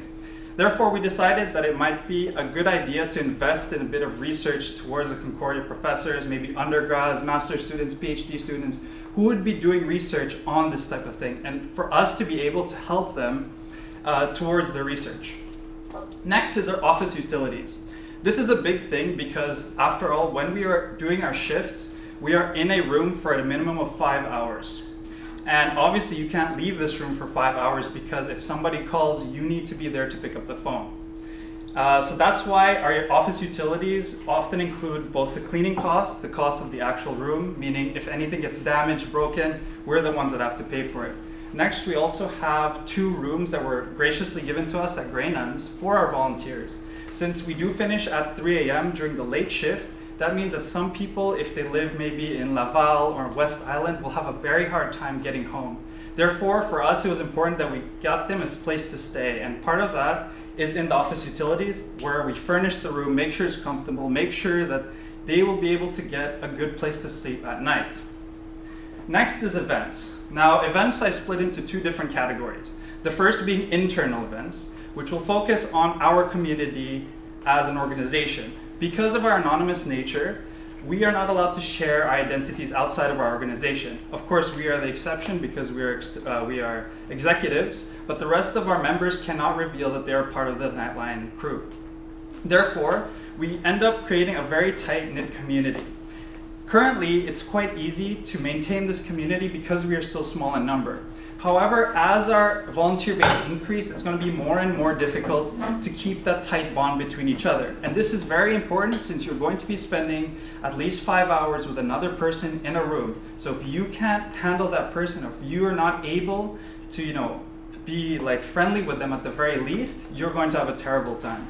Therefore, part of the budget for events will be dedicated to doing community-based stuff, so mostly team building activities, retreats, and such for our members. The second half of events will be focused mostly on external stuff. So of course, it's great to build our own community, but in the end, we're trying to reach Concordia's community. So with that, we want to host our own events and promote Nightline to as many people as possible. Currently, we've only been able to join other events as a small crew or as a couple volunteers, maybe a table, but we haven't been able to run our own event. And with our external funds, we intend to do as much as we can to spread our name and to spread our number to reach as many people as possible. And if there still is surplus left, we also would like to support other mental health friendly events around campus. Lastly is our promotional items. This is always just the stuff that we give away at the fairs, at the places, anywhere we do events or a sticker or anything. That's the budget dedicated to promoting us. So that's everything to do with pens, stickers, stamps, anything to get our name out there and make sure that we reach as many people as possible. And as you can see, the final breakdown for our expenses for the current year, which is 2019-2020, assuming we got a fee levy, was $29,000, $315.81. And then using a little bit of extrapolation and applying a bit of inflation, we tallied it up next year to $33,344.44, and the year after $37,411.44. Of course, these are all estimates and will change depending on how much we get, how much is pulled out, and it is my job in the end to make sure that everything runs smoothly. Thank you. Elizabeth? So thank you guys so much for, I'm sorry, reenact that. No. Oh, sorry, were you there? Oh, sorry. Oh, that's just for your reference. Do you want to go over it? Yeah, I didn't want to cut you off. I thought you guys were no done. worries. Sorry. Yeah, this is just our projected operating for 7 nights, which is just a fee breakdown, which is basically the previous slide, however, just a little bit more clear for you guys in case you wanted questions on any of the parts. Do you want to take questions now, or? We're okay. doing questions go ahead. now. Sorry about that. As I said, thank you guys so much for presenting. So I'm actually on the policy committee that went over your application. And I think one of the main things was that your constitution is still a club's constitution. So in order for you to be a proper fee levy group, your constitution can't be a CSU clubs. So I don't know if you guys knew that you were meant to modify that, but yeah. So we had a little bit of confusion about that last year when we had our application submitted. We were told that we could submit the same documents this year again, so I didn't make any modifications.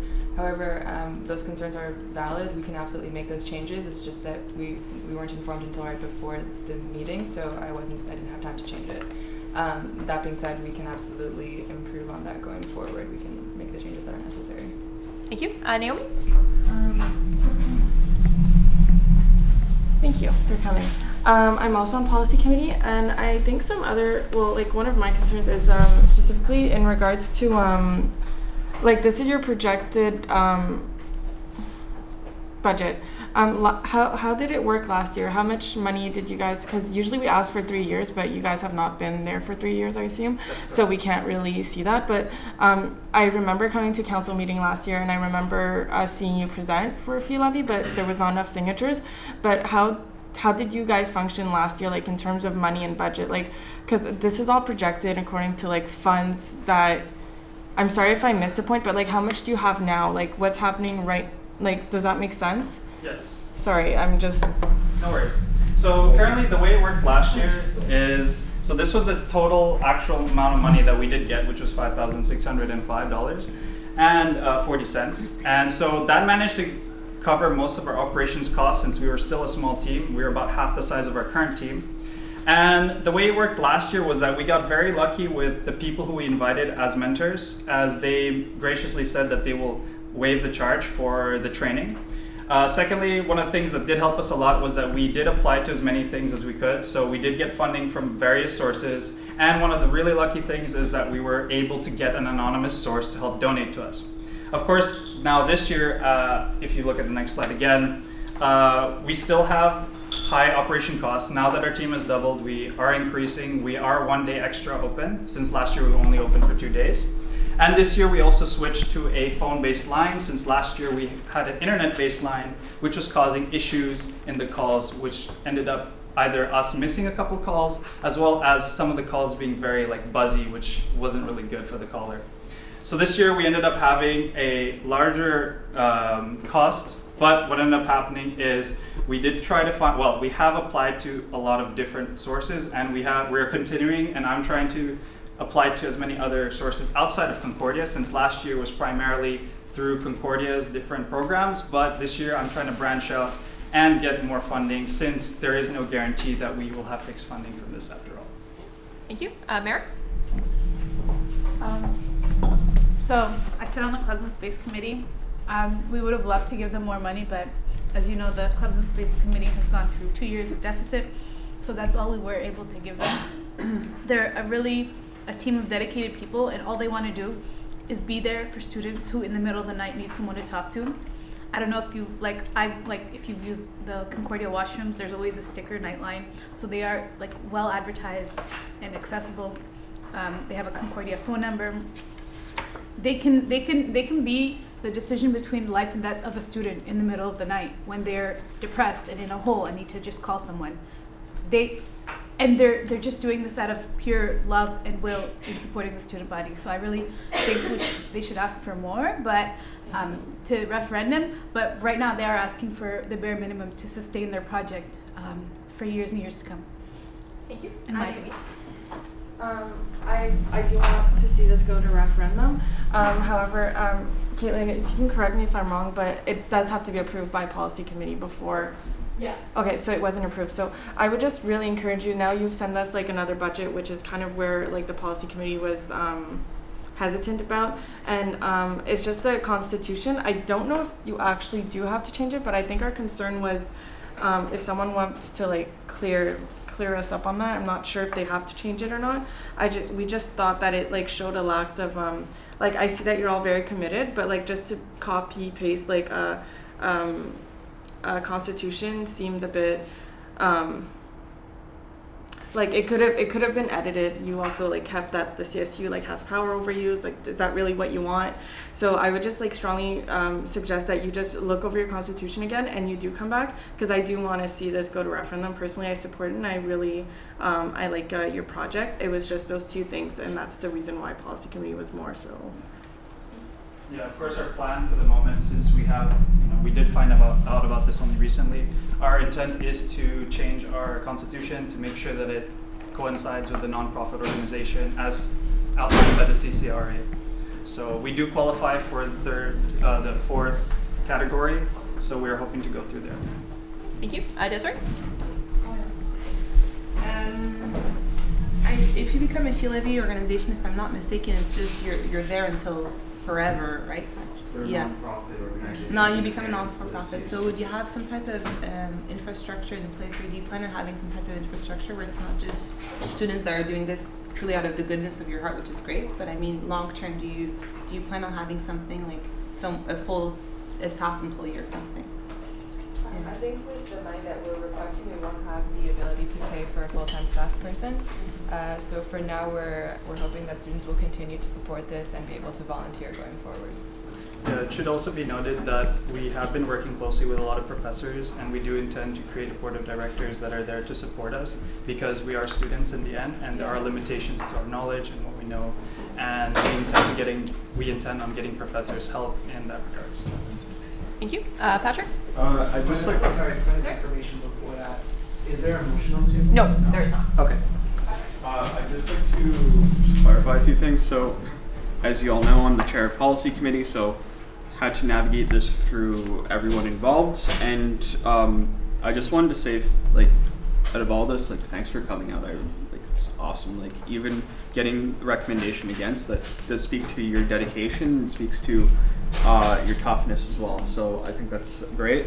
The reason why these regulations are here for policy committee in terms of recommending or not recommending is that becoming a fee levy group is no easy task. You have to be a registered nonprofit with the Quebec government. That means you have certain legal requirements, like you have to have a board of directors, you have to do annual financial reports that are published, you have to do a lot more than just have it's a lot more than just being a club under the CSU. And like, I didn't know that they didn't know about that. It sucks that they didn't have that information. I'm quite surprised considering that you went through this last year. I feel bad about that. But that being said, the reason why we have this process is to ensure that the group is ready to go to referendum and won't have any issues in governance and managing funds. So that's why those processes are in place. But I personally support the Nightline, but in terms of this, I don't know if they're ready or not. So that's just how I feel about it. So yeah. Thank you. Anna? I'm sitting in the clubs committee. Thanks for coming. I had a question not very related to the presentation. Did you guys manage to get the phones and the stuff we approved you from clubs committee? Yes, we did manage to get them, and they were up and running right before the semester started. Thank you. Chris? Yeah, thanks for coming. And I just want to say to everyone in this room that if there's a club on campus that's getting a lot of positive reception, even from Concordia Health Services, who we had a meeting with regarding our mental health project. I mean, it's the Concordia Student Nightline. People really respect the work that you're doing. And I mean, we all respect the work that you're doing. It's just also important that you're ready to go nonprofit when you become a fee levy, because that's like absolutely necessary. You're becoming a nonprofit with the government of Quebec. Like there's a lot that goes into that. Thank you. Arad? All right. Marin? I guess it's a point of information. So the point of this presentation is to informational, or it's to decide, or like, because policy made a recommendation. Yeah. So literally in our regulations, it says that groups are invited, recommended or not, to come to present to council. So under that obligation, I asked both the as chair of the policy committee that Nightline come, and also the recreation athletics department come. So that's what it says in the regulations. How council decides to do things is how council decides to do things going forward. But there is presently no motion on the table. Can I make is the intention that they register as a nonprofit before even getting approved? I would just like to state that we wouldn't have any time to go over the governance documents that are not here. I don't think that's good practice for this organization to be approving a referendum question without looking over the documents. So yeah. So it's pretty timely considering the elections have already, like, the dates have been called. I think they're in 2 weeks. The call is going to be tomorrow. Yeah, so, but I know it's going to probably be before our next council meeting. Yes. So if they don't get approved today, they have to wait till the annual by-election. Yes, exactly. I'd like to make a motion. I don't know if I can. Never mind. I'll wait. I mean, like, what is the request here? Like, is it to give money or is it to go to referendum? That's what I don't. Like, this is something from policy committee, right? Yeah. Well, we recommended to council that they not go to referendum based on the fact that this is based on the budgetary concerns and based on the constitution that was presented.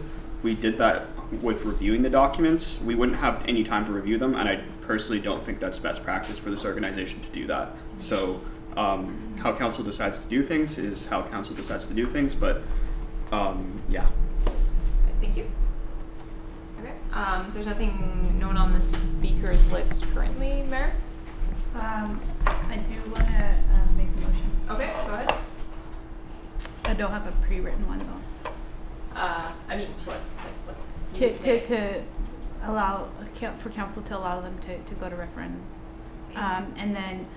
Do they have a question though? Like you can't just send, like there needs to be like a question sent to referendum. Do you guys have a question?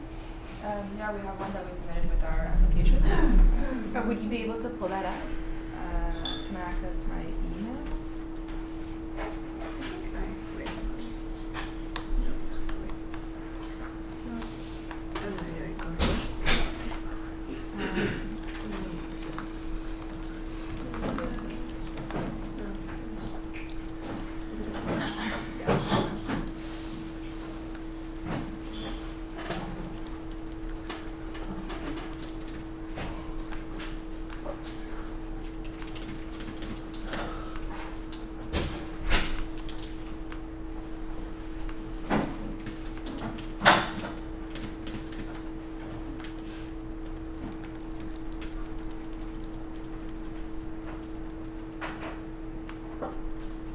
So the question was revised with the advice of the policy committee.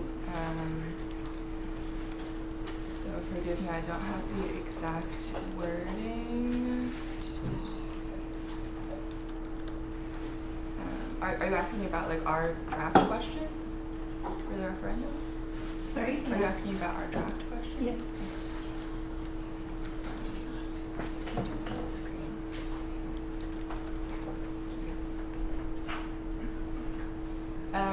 Okay. So we're asking students if they agree to grant us 5 cents per credit. Can I just see it? Yeah, can I turn off the screen? Yeah, you can. You should be able to. Is it? We don't know how to do that. Is it somewhere in the documents that were sent out? It's been changed since the. Oh, okay. Documents, yeah. Does anyone know how to do that? Yeah, Desiree? Yeah, I just want to, I can't speak directly to my fellow exec, but although it's a good sentiment to have them become a referendum question, I just want to take into account the fact that policy committee did review the question and have decided, even though, again, the initiative is good, it's still at it seems infant stage. Like if you've been around for 2 years, I think at this point, and it's not to criticize the work that the students have been doing, it's just to have it bloom into something more solid before it goes to referendum. So no matter how we go forward, I just want to take that into account because Yeah, Naomi? Are we allowed to vote on it if policy committee didn't approve it? Yeah, so it says regardless of what recommendation is brought to council, the committee shall ensure that all documents are brought to council and submitted to council, and then the question shall be considered so as to respond. Blah blah blah. Yeah. Well, then I'd like to add there's no harm in voting on it then. Yeah. Absolutely no harm, although to hear out the different parties would probably be a good course of action first.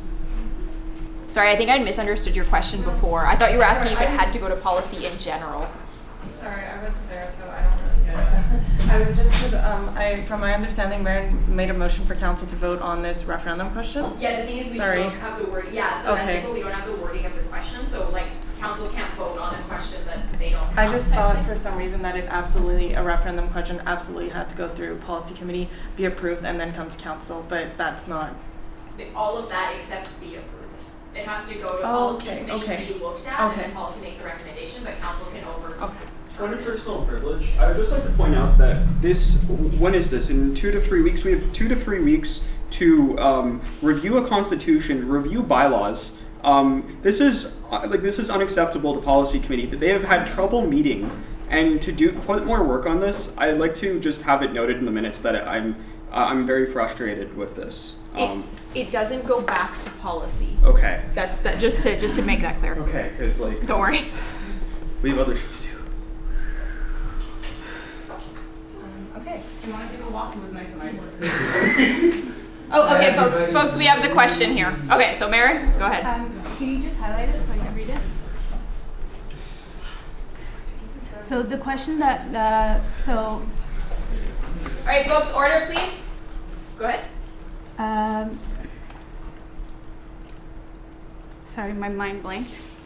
Because what's the things before be it resolved? Basically, you were saying be it resolved that the following question go to referendum, and then you can read the question. Okay, so be it resolved that the following question go to referendum. Do you agree to grant Concordia Students Nightline a 5-cent per credit to be implemented with registration by the January 2020/3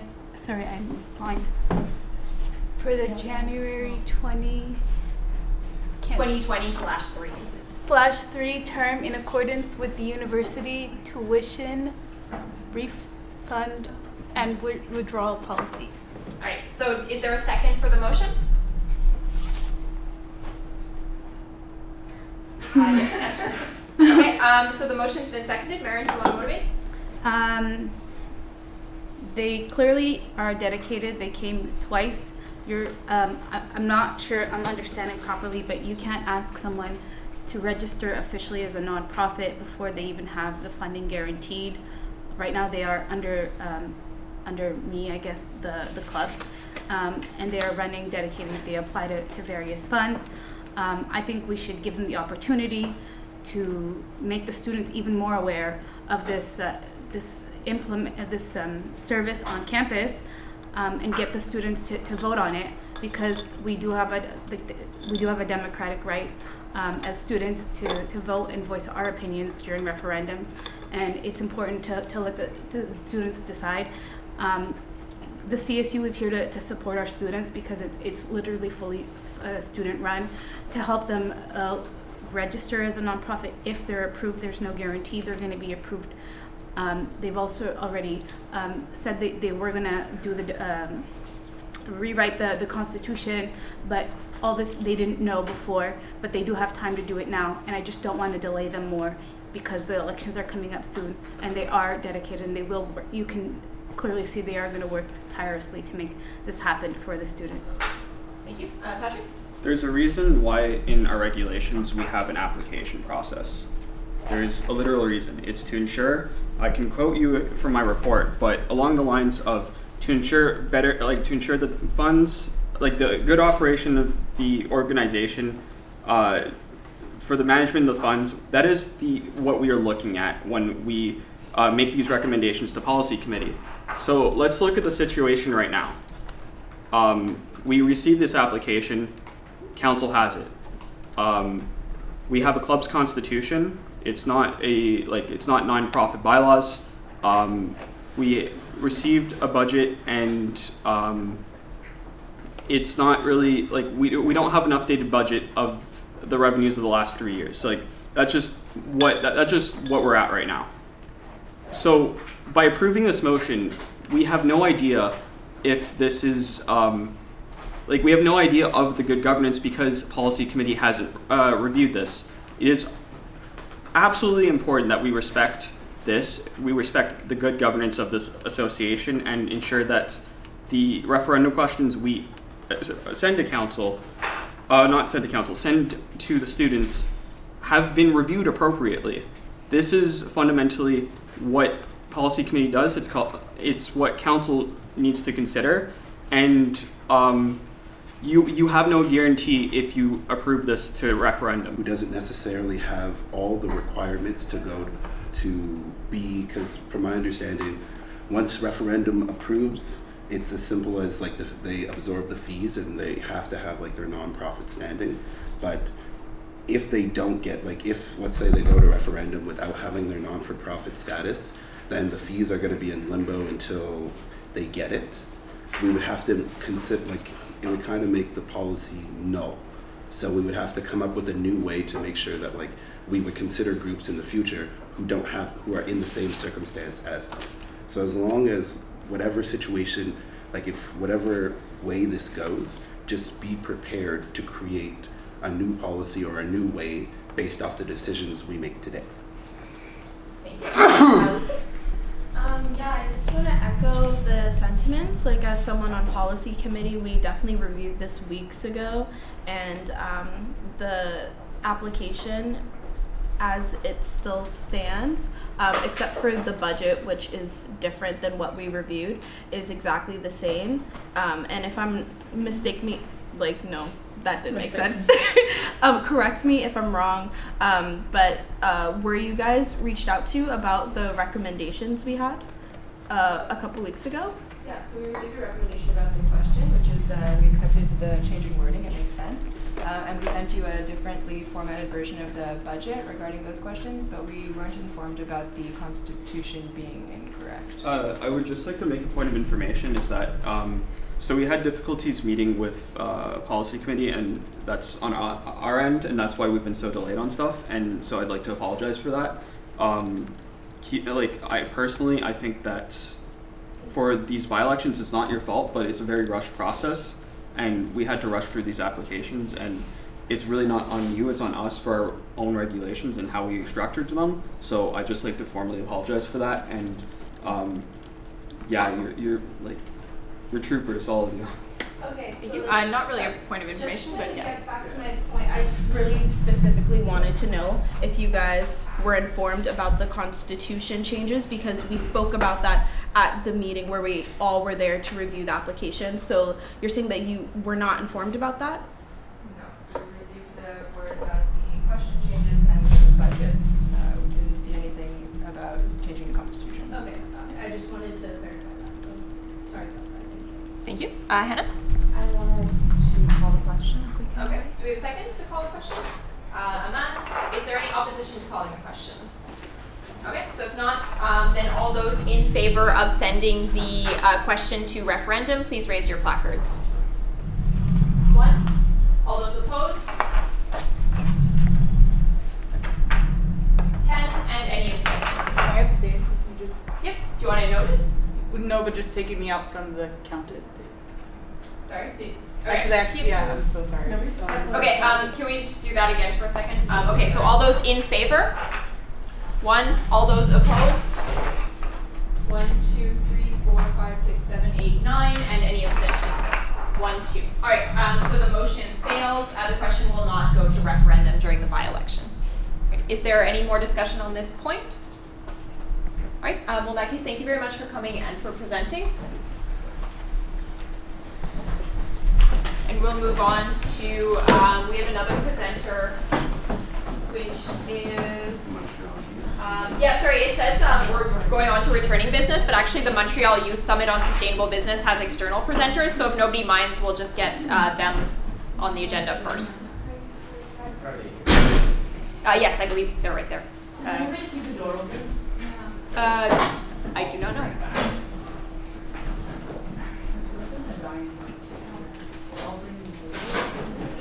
We're just gonna get through one more presenter, and then we'll have like a 10-minute recess.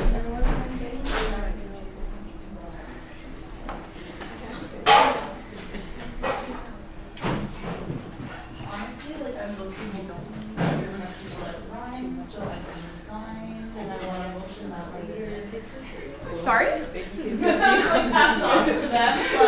As like listening, so I hope we were actually listening.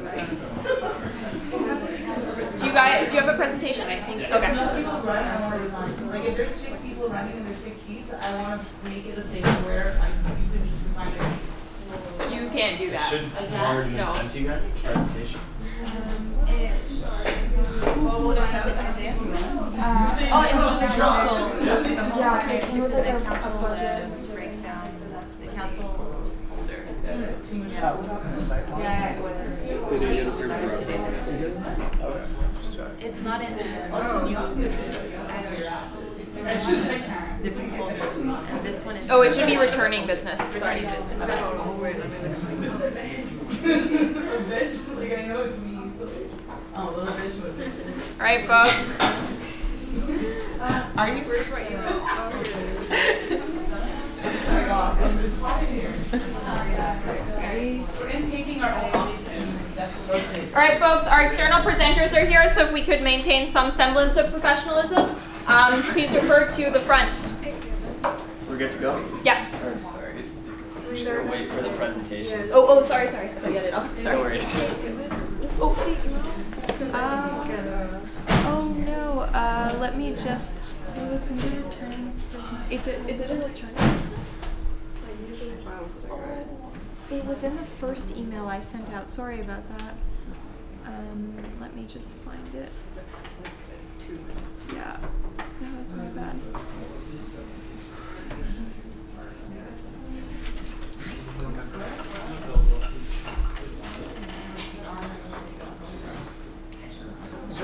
Seems like everyone is. Okay, you're good. It should show up in 2 seconds. Your Shivani 99.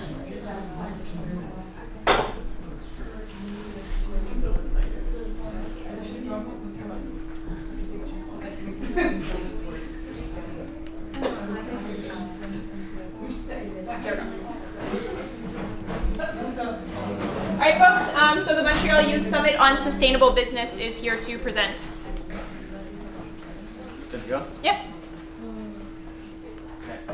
Here we go. Just.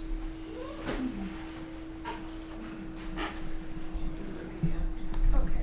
We can just scroll down. It's not a big deal. So, good evening, everyone. I'm Marcus. I presented last week. I'm the Vice President of the John Molson Sustainable Enterprise Committee. And today I'm joined by Maria, the President of JSEC. And we are presenting on the Montreal Youth Summit on Sustainable Business. This presentation has been sent to you guys along with a detailed budget and also a sponsorship package. So just a reminder of what the Montreal Youth Summit on Sustainable Business is. It's a 2-day conference on January 24th and 25th, 2020, and it's being held at the St. James Theatre. It is a conference on sustainable business, but there are lots of topics that are attractive for all students. This conference is being organized by 3 organizations. The 3 organizations is John Molson Sustainable Enterprise Committee, the DSN, Des Hotels Sustainability Network, which is the JSEC equivalent at McGill, and Groupe Humanitaire, which is the JSEC equivalent at HEC Montreal. So this is the breakdown of our costs. You guys have seen this PowerPoint or the slide before. However, now we've taken out some of the discounts in the food and drink sections. This is more of an accurate representation of what our expenses are for the event. As you can see, our big number is $64,000. So 2 weeks ago, we came to you asking for $23,000. Since then, we've kind of revised our ask and created a new plan of action. We're only asking for $20,000. So breakdown of revenue, again, you guys have seen this before, but I'm going to run through it really quick. So ticket sales, $18,500, sponsorship, $36,000. That's composed of companies, foundations, and external grants. And then $10,000 in internal funding. If you guys remember from last time, these are the numbers we were able to get for our conferences last year. So this is a pretty sure number that we can get for funding. We wanted to go more into depth into revenues. This is something you guys asked for last time. It's a little bit complicated, so bear with me. But like I said a few slides ago, the big number is $64,000. Taking into account the ticket sales, so the $18,500, this is in the event that the summit does break even. We're looking at around $45,500 of money to raise to make this event happen. So there's the $10,000 in internal funding to factor in, which leaves about $35,500 of money that we need to raise from new avenues that we did not go to for our conferences last year. We've gotten around $11,000 in sponsorships, so that brings us to $24,500 left to raise to make this event happen. This is really where the CSU can come in to really fill this $20,000 gap that we're looking at right now, to leave us with around $5,000 left to raise, which between the 3 schools and the 3 presidents we've kind of spoken about, and we think that it's possible to raise that extra money to make our event happen. Okay, so following our meeting or presentation last week, we have revised our plan of action and we have come up with a new plan. So first of all, we're asking that CSU funds $20,000 for this project. Then afterwards, we will use the CSU name for applying for a government grant, and we will apply for $20,000 for this grant. And then whatever money we receive from the government grant, it will be returned back to the summit, back to CSU. So essentially, we are asking today for you guys to approve up to. I'm so sorry. I'm so sorry. No worries. We're asking CSU to approve up to $20,000, but hopefully it will not be that much. An example here, just to clarify it a bit more, essentially if we got $10,000 from the government grant, CSU will be only funding $10,000 and we will reimburse you $10,000. We'll also get into that. I'm really sorry. It's all good. Yeah. So basically the reason for asking for this $20,000 is to cover upfront costs and to make sure that this event actually happens. If we can't cover these upfront costs, it's going to be extremely difficult to actually hold this event. So if you're wondering what this government grant is, basically this grant provides funding for projects that address the SDGs. And from our presentation last week, these are the SDGs that we hit on, and the main one is partnership for the goals. And if you guys did partner with us, you guys would help us address this goal. So what we'd like to offer to the CSU in return, we'd like to present you as one of 3 of our academic sponsors for the summit, along with SMU, which is a student union at McGill, and the Office of Sustainability at HEC, which has been helping us a lot in the event planning. So we'd kind of present you guys as our academic sponsor on our website. We'd also launch the CSU on our social media pages as a sponsor. Same thing with BDC and CN, our other sponsors that we've confirmed for the summit. We'd like to give you up to 2 tickets to the summit, so we'd love for you guys to have a representative at our conference just to see where your funding has gone and kind of see our idea come to life as well as the option at a booth at our recruitment fair. This could be a good chance for you guys to show Concordia students that are at our event just how much the CSU is behind the mission and the objective of this project. Thank yous to our academic sponsors during opening speech, and logo and any other communication tools on the day of the event. So if we get a banner for the summit, the CSU logo would be on that banner. And this last part is something we really want to emphasize. So in the event that we do break profit for the summit, JSEC's portion of the profits will be reimbursed to the CSU, as you guys obviously contributed a lot of money to help this event come together. So when we were first approached to organize this event, being an organization that advocates for sustainable business, we really thought that this was an opportunity that we can't pass up on. And we feel that with CSU's campaign with sustainability and climate justice, that this is also a project that you guys don't want to miss being a part of. So we'd like to thank you for your consideration, and we hope to be your partner. Great, thank you very much. There is a motion on the table. Oh, there is. It's in a separate document. So Okay, can someone read it, or can you? Do you all mind if Isaiah just reads the motion, just so we have it on record? Where is the document? No. Where was it? Do you want me to? Because like Here. it would be in the folder. Yeah. Oh, okay, that works. Okay. Whereas the CSU has selected its annual campaign to be sustainability and climate justice, whereas the group JSEC, HSA, and McGill have come together to form a mix of students and community organizers to create an environment for students, professionals, and community members to come together through the promotion of sustainability. Whereas JSEC and its partners have a successful track record of developing conferences about promoting sustainability, whereas the group is now requesting funding to up, I think that was supposed to be 20,000, up to the amount of 20,000 for the Montreal. Okay, no, sorry. To the amount of 23,000 for the Youth Summit conference centered on a variety of topics relating to the CSU's annual campaign, and will be held in January 2020 to be expensed from the Student Endowment Fund. Whereas the executive have partnered, has now partnered with JSEC to make it possible for them to receive government funding. Whereas the Student Endowment Fund has been used for a conference before, and the fund is both overseen and administration by the Dean of Students for the purpose of supporting student initiatives. Be it resolved that the CSU Council approve a mandate to the Dean of Students Office for the Student Endowment Fund to fund the Montreal Youth Summit of up to $20,000, with the conditions that the sum of the funding of both the government and the endowment fund be no greater than $20,000. As Marcus mentioned, with the example of like the 10,000, the government grant could go anywhere from, like, if they're feeling stingy, $1 to like as far as 30, like I think up to $30,000. So in the most pessimistic case, in that $1 example, we would end up with like having funded $19,900. But in the best case of scenario, if the government, let's say, gives them $30K, we will have spent $0 and gotten all our money back and like making sure like it's the balance of the two, because it's our name as a CSU now is put forward to apply for the grant on behalf of the different groups. So this is essentially partially like collaborating with us. Thank you. Okay, that was kind of a motivation. I just need a second. Desiree. Okay, so I'll move along with the speakers list. Naomi.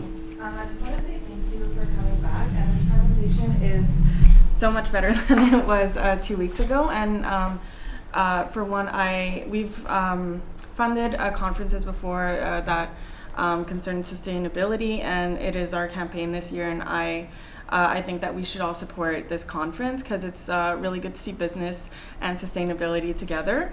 And I just wanted to thank you for really working on what our comments were last time, because I think that was the only glitch, and I think that we supported this, and I think that this motion presentation is much better. So thank you. Elizabeth. I'm really excited for this. This is an amazing initiative, and thank you guys for coming back. I know it's kind of intimidating to come and talk in front of 30 people and have them ask you 5,000 questions. So I'm sorry if that was a bit intense for you guys last time, but this is honestly wonderful. And I especially like that you guys added the government grant aspect and just considering even like making sure the CSU gets money back.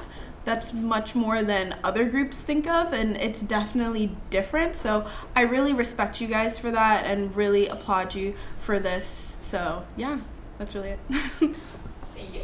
Victoria. I just wanted to say, as a JMSB student, if you've ever been to any of our JMSB events, they're amazing. And I don't say it just because I go there. Like, I started getting involved last year. As you guys know, I got involved here. And then I started going to these John Molson events. And, like, these students care about these things. And they care about every single detail of every single event, to the point where if you see a star on the door, like, somebody put that star there and somebody made sure it was not even crooked by a centimeter. So I really, really, first of all, if we do fund this, which we should be, I recommend you guys go to it as well, because it will be something that's going to be worth it. Thank you. Hannah. I also really want to thank you all. This was a great presentation. I really like this initiative. The only question I had was, so the CSU would be 1/3 of the academic sponsors, but the CSU would be giving a lot more money than SGC and McGill, right? So that's kind of our revised plan of action. When I mentioned that we have $5,000 more to raise, I've kind of spoken with the president at the McGill Association. We've realized that we want to apply, instead of $5,000 from SMU, we want to maybe raise it up to $15,000 just to make sure we do break even, and we can add extra costs like the carbon offset that we talked about last time. So that does really amp up what McGill will be contributing as well. And the SSA doesn't have a student union the same way that we do, and so they can't be going to this kind of same setting and asking for the same kind of things. However, they've been so great to us in terms of event planning, and they've been offering a lot of in-kind sponsorship in terms of like coffee and breakfast and snacks at our breaks, and that's kind of how they can contribute. And from the start, it was always this thing of like the 3 universities are coming together for this one project. It doesn't really matter if one gives a whole lot more, because this is something that like our universities need, our youth need, our community needs. Like, it's just something that's so important that we want to make this happen. Whatever means we can, let's do it. That was kind of the mentality that we've started with, and we've kept like 8 months into the planning process. Thank you. Desiree? I want to ask about the reimbursement process you'll go through with the government. Can you just go over that again, please? Yeah, so essentially, we're going to ask that CSU gives us $20,000, so then we can cover those upfront costs. And then because CSU's name is for applying for the government grant would just go right back into CSU. So, like, you would, yeah. So we does need that, people doing the application process for the So- the application is done. It's Okay. really just, it calls for like a business reference number, which we can't really put in. And so it's really just making sure that this $20,000 gap that we have right now is being addressed, whether it's CSU that ends up giving that or it's the government. We just kind of want to make sure that our event is going to happen. and like Isaiah said, if they do give $20,000, you still get these deliverables, like, and Okay, so the 10K was mostly an example yeah, that was of what just an could example. happen. So like, if the government grant was 13K, CSU would be funding 7K. Thank you. Okay, so if there's no further speakers list, we can, yes, Naomi? Okay, yeah, we can move to a vote. So all those in favor of the motion as read by Isaiah, please raise your placards. Tender? Yes. Yes. Okay, 10. All those opposed? 0. And any abstentions?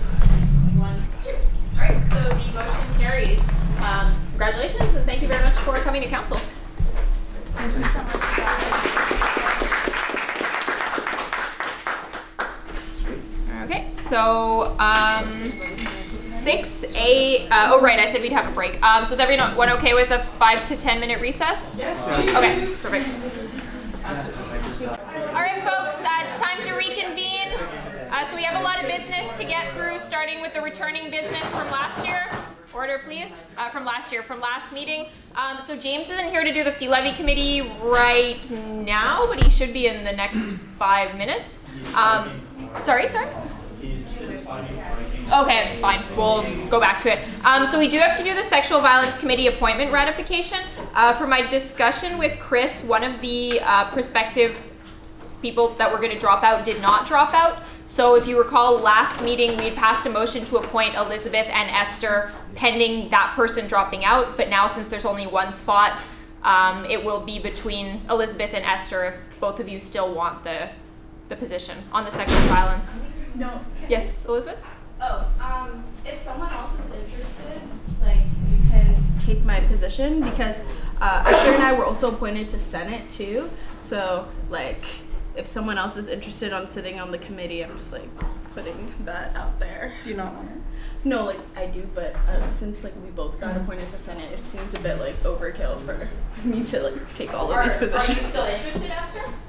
No, I wasn't interested, but I thought we said that we'd confirm Yes, that. What's the, what are we discussing? Oh, sorry, the sexual violence committee appointment ratification. Yeah, Chris? Yeah, if I could speak on it, give some clarity. I remember that we picked someone that would be, I believe it was Elizabeth? Yeah. Who would be on the, like, if there wasn't a second vacancy, you would take it? I think that's what it was.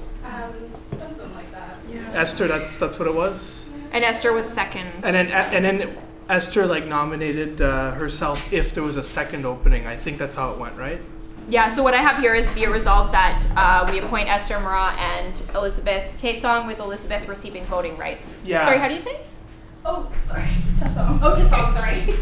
with Elizabeth receiving voting rights. Yeah, so I mean, on that vein, I guess it would make sense to do a motion to approve Elizabeth as the alternate member of the committee, and then get on with it. Okay. And you're okay with that? Yeah, as long as no one else wants it. Like, I just don't want to take up more space on all these committees than, like, one person should, if that makes sense. I just want to be fair. Yeah. Okay, so there's a motion. Yeah, so Chris, your motion was to ratify Elizabeth's appointment. Emma, second. Is there any discussion? Okay, so if not, are you done? That's good. Yeah, it sounds okay, good. perfect. I mean, I'm sorry. happy. That's as good as it I can thought go. I misquoted you. No. Okay. So all those in favor, please raise your placards. 9. All those opposed? 0. And any abstentions? 1. Did you abstain? No. Oh, okay. All right, and 1 abstention. Okay, so congratulations, you've been appointed. Okay, so with that, we can move on to the Clubs and Space Committee minutes from September 9th. And Victoria, you may finally speak to this. Oh my god, I'm so sorry. Hello, guys. I know we took this out a long time ago, but I just wanted to talk about the minutes from July 2nd, 2019, and then September 9th, 2019, obviously. So on July 2nd, there was a conversation that was had that was closed session, so I don't know what happened, but it ended with it being said that something was going to go to referendum. Then I was reading the minutes, and it came back, and in September, it was Marin moved to approve the Concordia University Sports Shooting Club as a probationary club till the end of the academic year, which was seconded by Aman, my apologies. No. Aman. What? No, it says Aman second. Aman. Okay, guys. Okay. Anyways, moving forward. Yeah, so I just wanted to talk about that / I think we should revoke that. I have a little motion that I'd written for it. I'll post it on Facebook because it's kind of, yeah, I'll just post it on Facebook real quick. But essentially, my argument for it was that after everything that has happened, for example, like the Dawson shooting, after. Can you expand what the Sorry, yeah. is? Oh, sorry. Yeah, Okay, you wanna so read the motion first. yeah, I'm gonna post the motion first because my dyslexia is gonna come out, and I'd rather not. And can you say what the activity club is? Because Well, I don't know anything because there's nothing really written in the minutes, so I want to know what we're approving, essentially why we're approving it, how it was just like. How about we address your questions first and then move on to the motion? Is that okay? Yeah. Okay, perfect. So questions first, and they're directed at who? I don't even know because there was something that was supposed to be a referendum question. From what I was reading, on July 2nd, there was a referendum question. And then all of a sudden it was no longer a referendum question, but it was moved, the sports shooting committee, whatever, sports shooting club, that's what it's called, was approved. And Marin, I think you speak to it? Yeah. So I'm not sure if I'm allowed to talk about the closed session unless we close session also, or what the procedure is on that. I mean, it's like, I can tell you about council's closed session, but if, like, it would be the decision of your committee to break closed session. Point of information. Yes? We just go into closed session in case, like, just to be sure.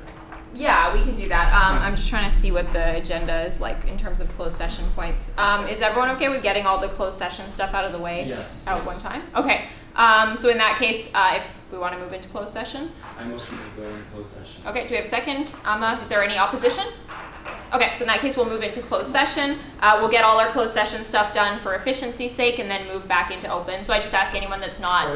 information. Yes? Do we have any speakers that are waiting? I don't believe so. No. Okay. No. No, we're done. Yeah. We cleared them out. Okay. I waited 3 weeks for this, like 3.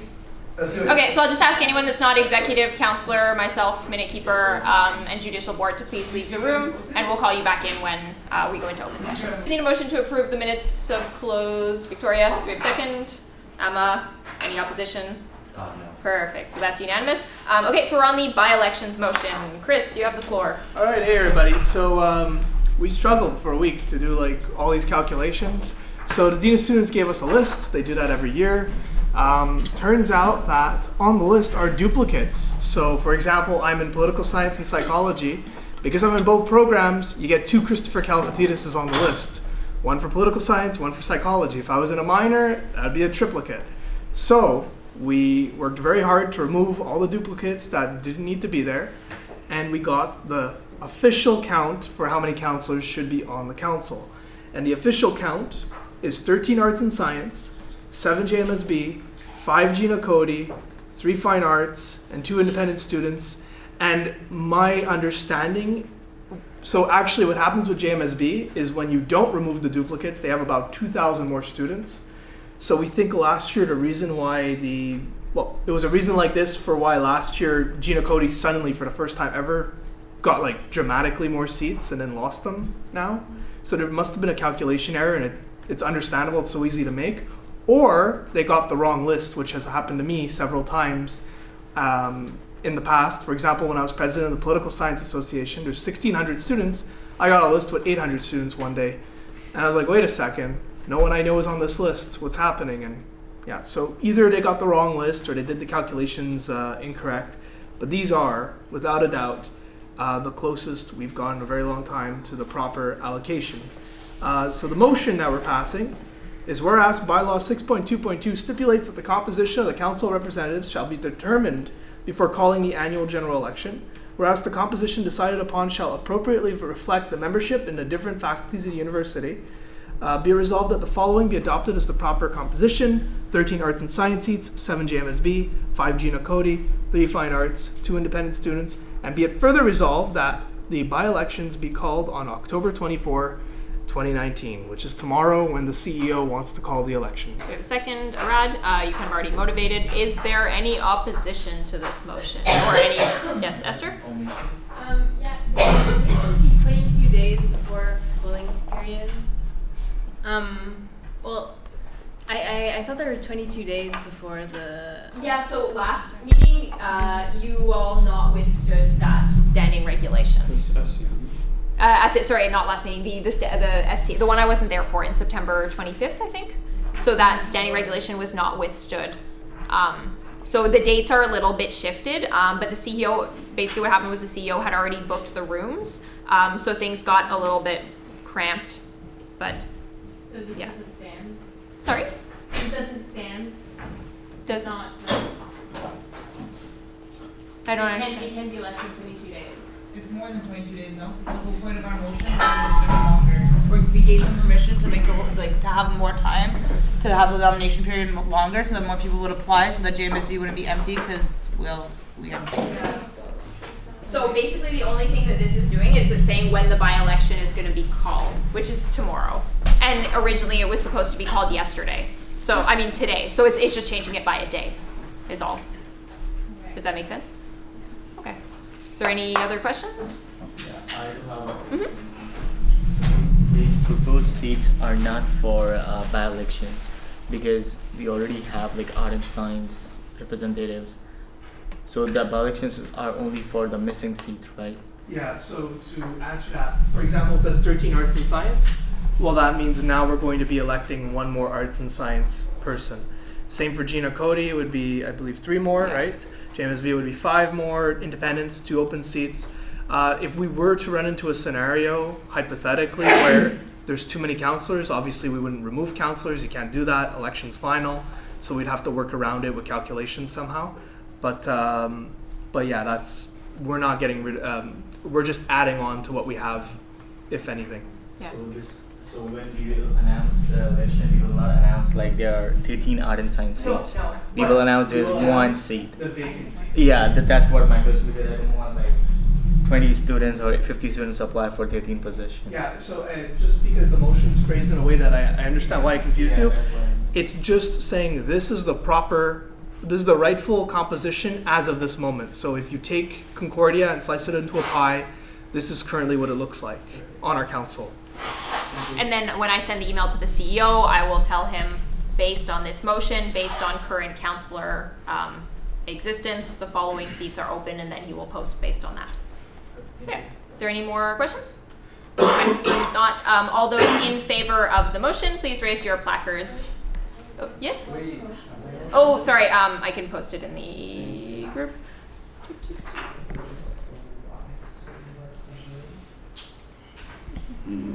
So wait, if there's 14 arts and science counselors, There's 13 now, and there's 12 on our council. Oh, that's what it meant. There would be 1 new open seat. So I'll just give you like 2 seconds to take a look at it. Is everyone content with the motion? Okay, so and just FYI, based on the distribution, it means that at the by-elections there will be 1 arts and science seat open, 5 JMSB seats open, 3 Gina Cody seats open, 2 fine arts seats open, and 2 independent seats open. Yes.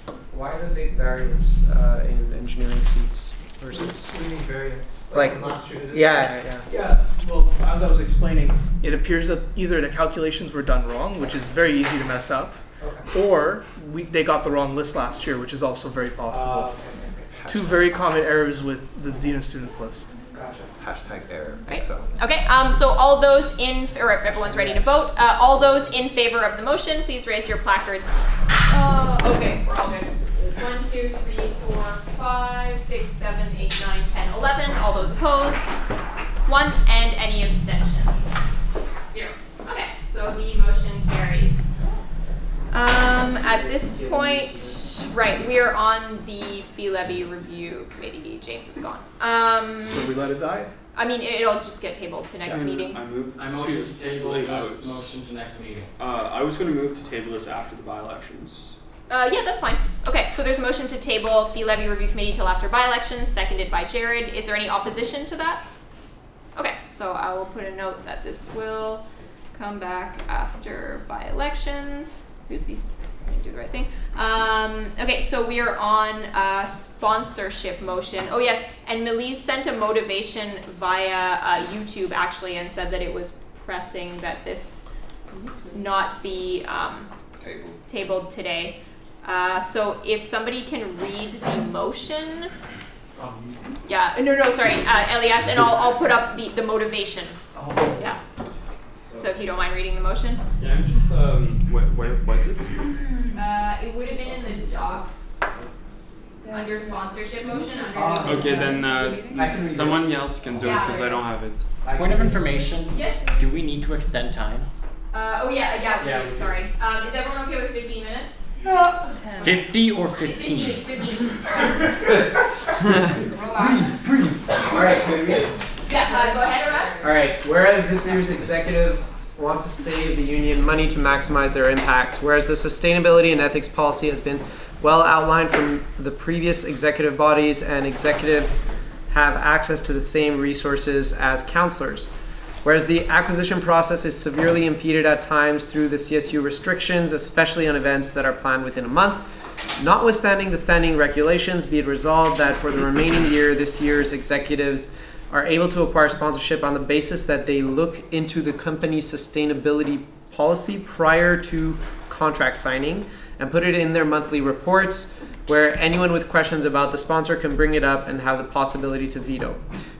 Be it resolved that Y Kombucha, Bose Beer, Faculty of Arts and Science, CCSL, Gustas, Provigo, SCSA, the Department of Physics, Science College, and Communications are pre-approved as of now for the Loyola Speaker Series events. Do we have a second? Oh. Marin. Okay, and I present you all Millie's. I want to motivate on my sponsorship point. So over the summer, as you guys know, we were trying to organize orientation, and even when organizing the agendas, we constantly have to look for sponsorship. I know that the rules are a little bit more lax during that time period because not all counselors are there, but I think it's really essential to be able to make that quick decision for sponsorships.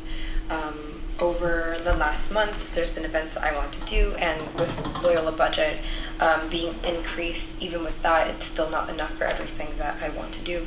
So for the time travel lecture that's happening on the 11th, I was able to find some sponsorships to lower the costs to the CSU, to also lower the costs for me over the year so I can have more maximal impact, run more events. I think it's really lucrative to get sponsors, and I totally understand that there are some sponsors that we wouldn't necessarily want, such as oil companies, such as companies that condone activity that the CSU isn't okay with. But I think that this is one of the few places where the only guidelines that you're supposed to be voting on is supposed to be based on our ethics and sustainability policy. Most of the other committees are kind of like up in the air, like if I wanted to fund something such as like a Loyola initiative, I have to go to my counselors, like the people on my committee, and they can say whether or not they believe that this has an impact. But this is one of the few places where the guidelines are very well written out, and I don't think anyone on any committee has a different opinion than anybody else, because it's not supposed to be an opinion piece when it comes to sponsorship. It's supposed to be like, are they sustainable? Are they doing things that we're ethically okay with? Then yes, they should be fine. And I think that that's the jurisdiction that us as executives are also able to figure out ourselves. So I believe it would be better if for the rest of the year, just to not slow down processes, that we should allow for executives to be able to choose who their sponsors are. And we should, of course, be held accountable in the sense that, we put it in our reports. If there's an issue with that company, of course, it can be brought up during the council meeting, and it can be the contract can be vetoed. But I think we also have the ability to easily just look at the sustainability guidelines and choose who would be good or who wouldn't be good. So, yeah. And the couple of people that I already have on the list is Provigo. They offer to give $250 worth of food supplies for the Loyola Speaker Series after party on the 11th. There is Bose Beer, who offered to have a 30% discount. There is Y Kombucha, who offered to have free kombucha for the full night. There's Gusta, who offered discounts. There's the Department of Physics, who gave $300. The Department of Communications, who gave $3,000. CCSL, it hasn't been approved yet, but I just want to pre-approve. We're asking for $7,000. There is Science College, who's paying for half of the time travel lecture.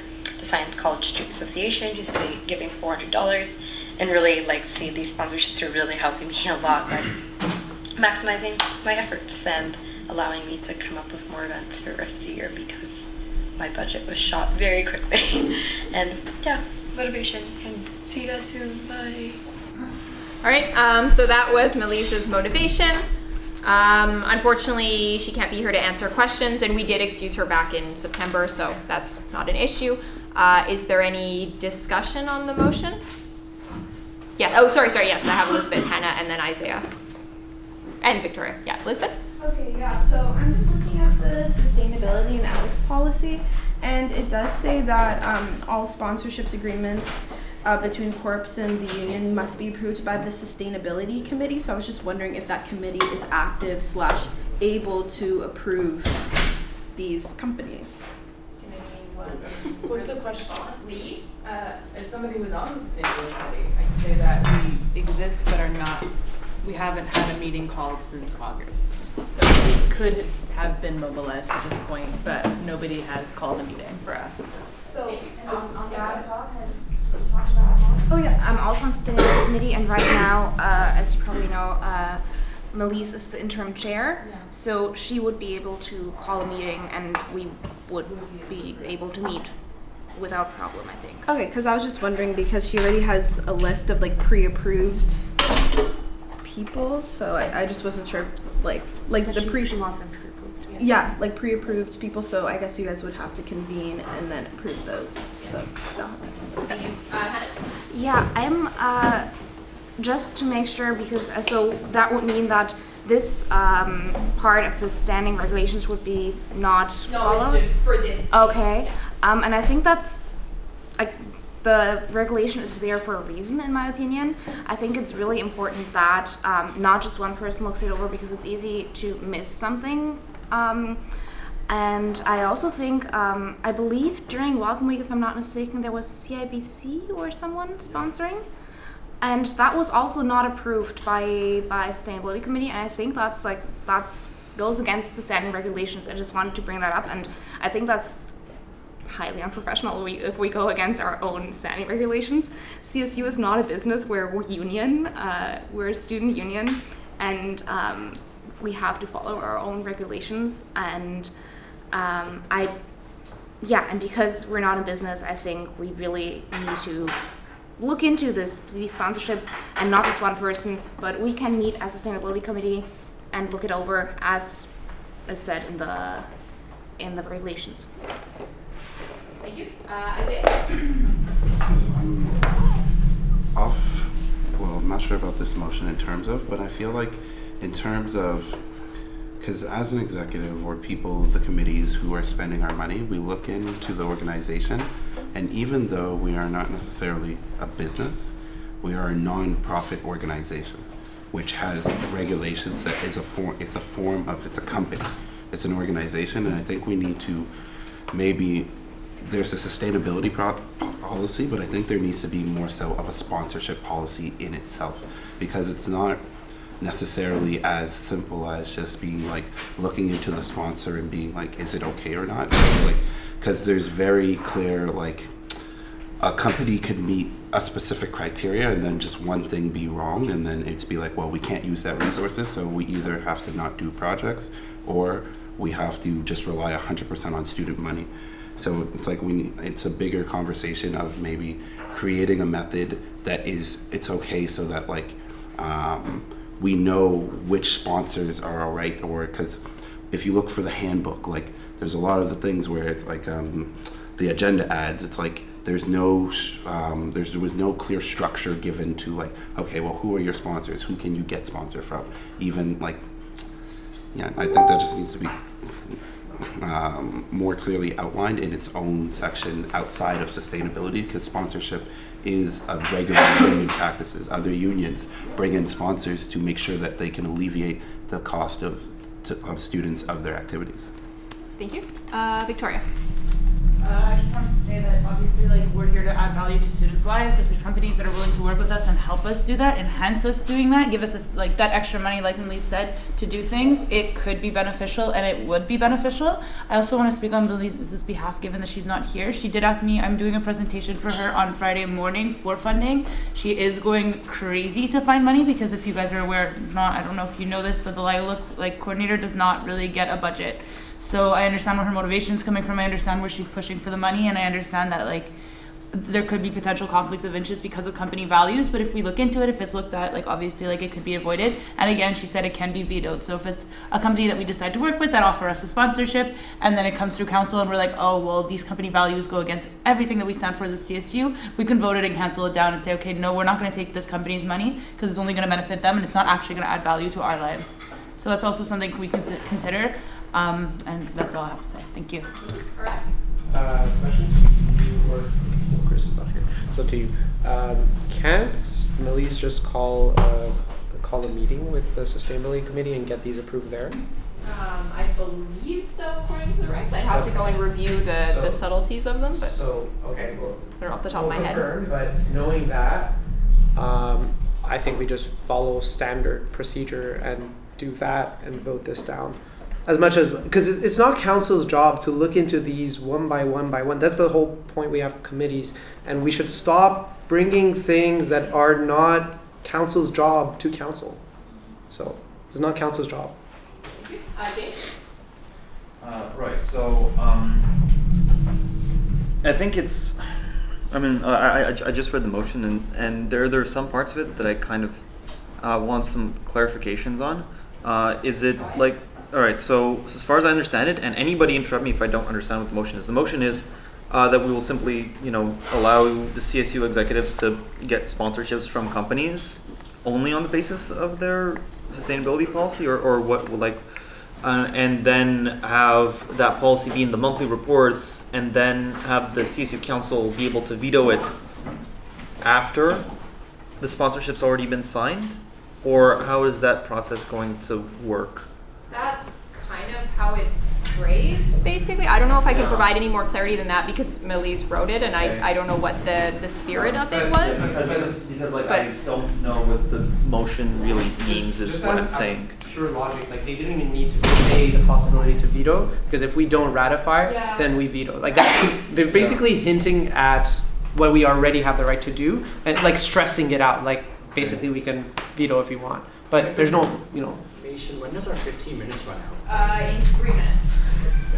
Check the sustainability policy. Yeah, I just wanted to say that, like, if a sponsorship is already signed, then it's really hard to go against it. So because of that, I think we should just follow standard procedure, bring every sponsorship to sustainability committee. We've met once. We are on this committee. We can just do the work we're supposed to do.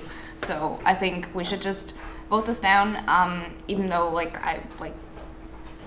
if we want sponsorships, that's okay, but just do it the standard way, standard procedure. Yes. Derek? So I call the question. Okay, second. Amma, is there any opposition to calling the question? Okay, so all those in favor of the motion, the motion on the floor, please raise your placards. Okay, all those opposed? Ow. 6, 7, 8, 9, 10, and any abstentions? I still don't know what I'm voting 1, for. 2. Okay, so the motion fails. I guess it'll have to go to the Sustainability Committee anyways. Yes, Elias? I would like to send this issue or a proposal to committee. Okay, that's fair. The Sustainability Sustainability Committee. Okay, seconded by Amma. Is there any opposition to sending it to Sustainability? Okay, so we'll just have in the minutes that the issue was referred to the Sustainability Committee. Victoria? I just have one information. Can I casually have everyone vote / allowing me to drop appointments committee real quick as a Vira point? You don't have to. You don't need to vote. You can just let me know. Okay, well, I'm going to let you all know. Okay, and then I'll put it in my report and we'll vote on a member next time. Yes, Isaiah? Is it, how many points have I left? Yeah, so there's still 6 points. Can we just deal with my report because I just have to do something in the bylaws? It'll take 2 seconds. Can somebody just move to approve my report, please? Thank you, Isaiah. Do we have a second? Okay, so I got the student status check back from the Dean of Students, and I just have to read you the results in accordance with the bylaws. Sorry, I'll try to do this quickly. So basically, we dealt with Salman's request, so that's that. And as well, I had to send the judicial board representatives. Unfortunately, several of them didn't get back to me. So I sent the names with no student IDs, and the Dean of Students got back to me and said The person who, named Cassandra Derrico is not currently registered as a fee-paying member of the CSU, so they're a member of JB. And the JB member named Masin did not supply their ID number, and as such, no name exists in the system, but it might be a typo. I have to double check that. So that was the results of the student status check, and it'll be in my report. Well, I just did it to you in council. So yes, that is the oral portion of my report. Motion to table all other things. Okay, is there any opposition to approving the report of the chair? Okay. Thank you. Sorry, I don't understand. understand. What's next? Next to table. What happens next? Oh, what happens I next? mean this. So I inform them of the results. If they're like, oh, you spelled my name wrong, it's actually this, Okay. Then I'll send it back to the Dean of Students and I'll get back to you. And otherwise They're not, yeah, so I let them know. Okay. But yeah, so that is that. Okay, so there's no opposition to approving the report, and you all have heard the student status check, so that is good. Isaiah? Motion to table. Okay, so Everything motion else to to- table all remaining points to next meeting. Okay, seconded by Amma. Is there any opposition? Okay. Motion to Yes. close. I Jared? motion to adjourn. Okay, we have seconded by Isaiah. So is there any opposition? Perfect. Which one of you has the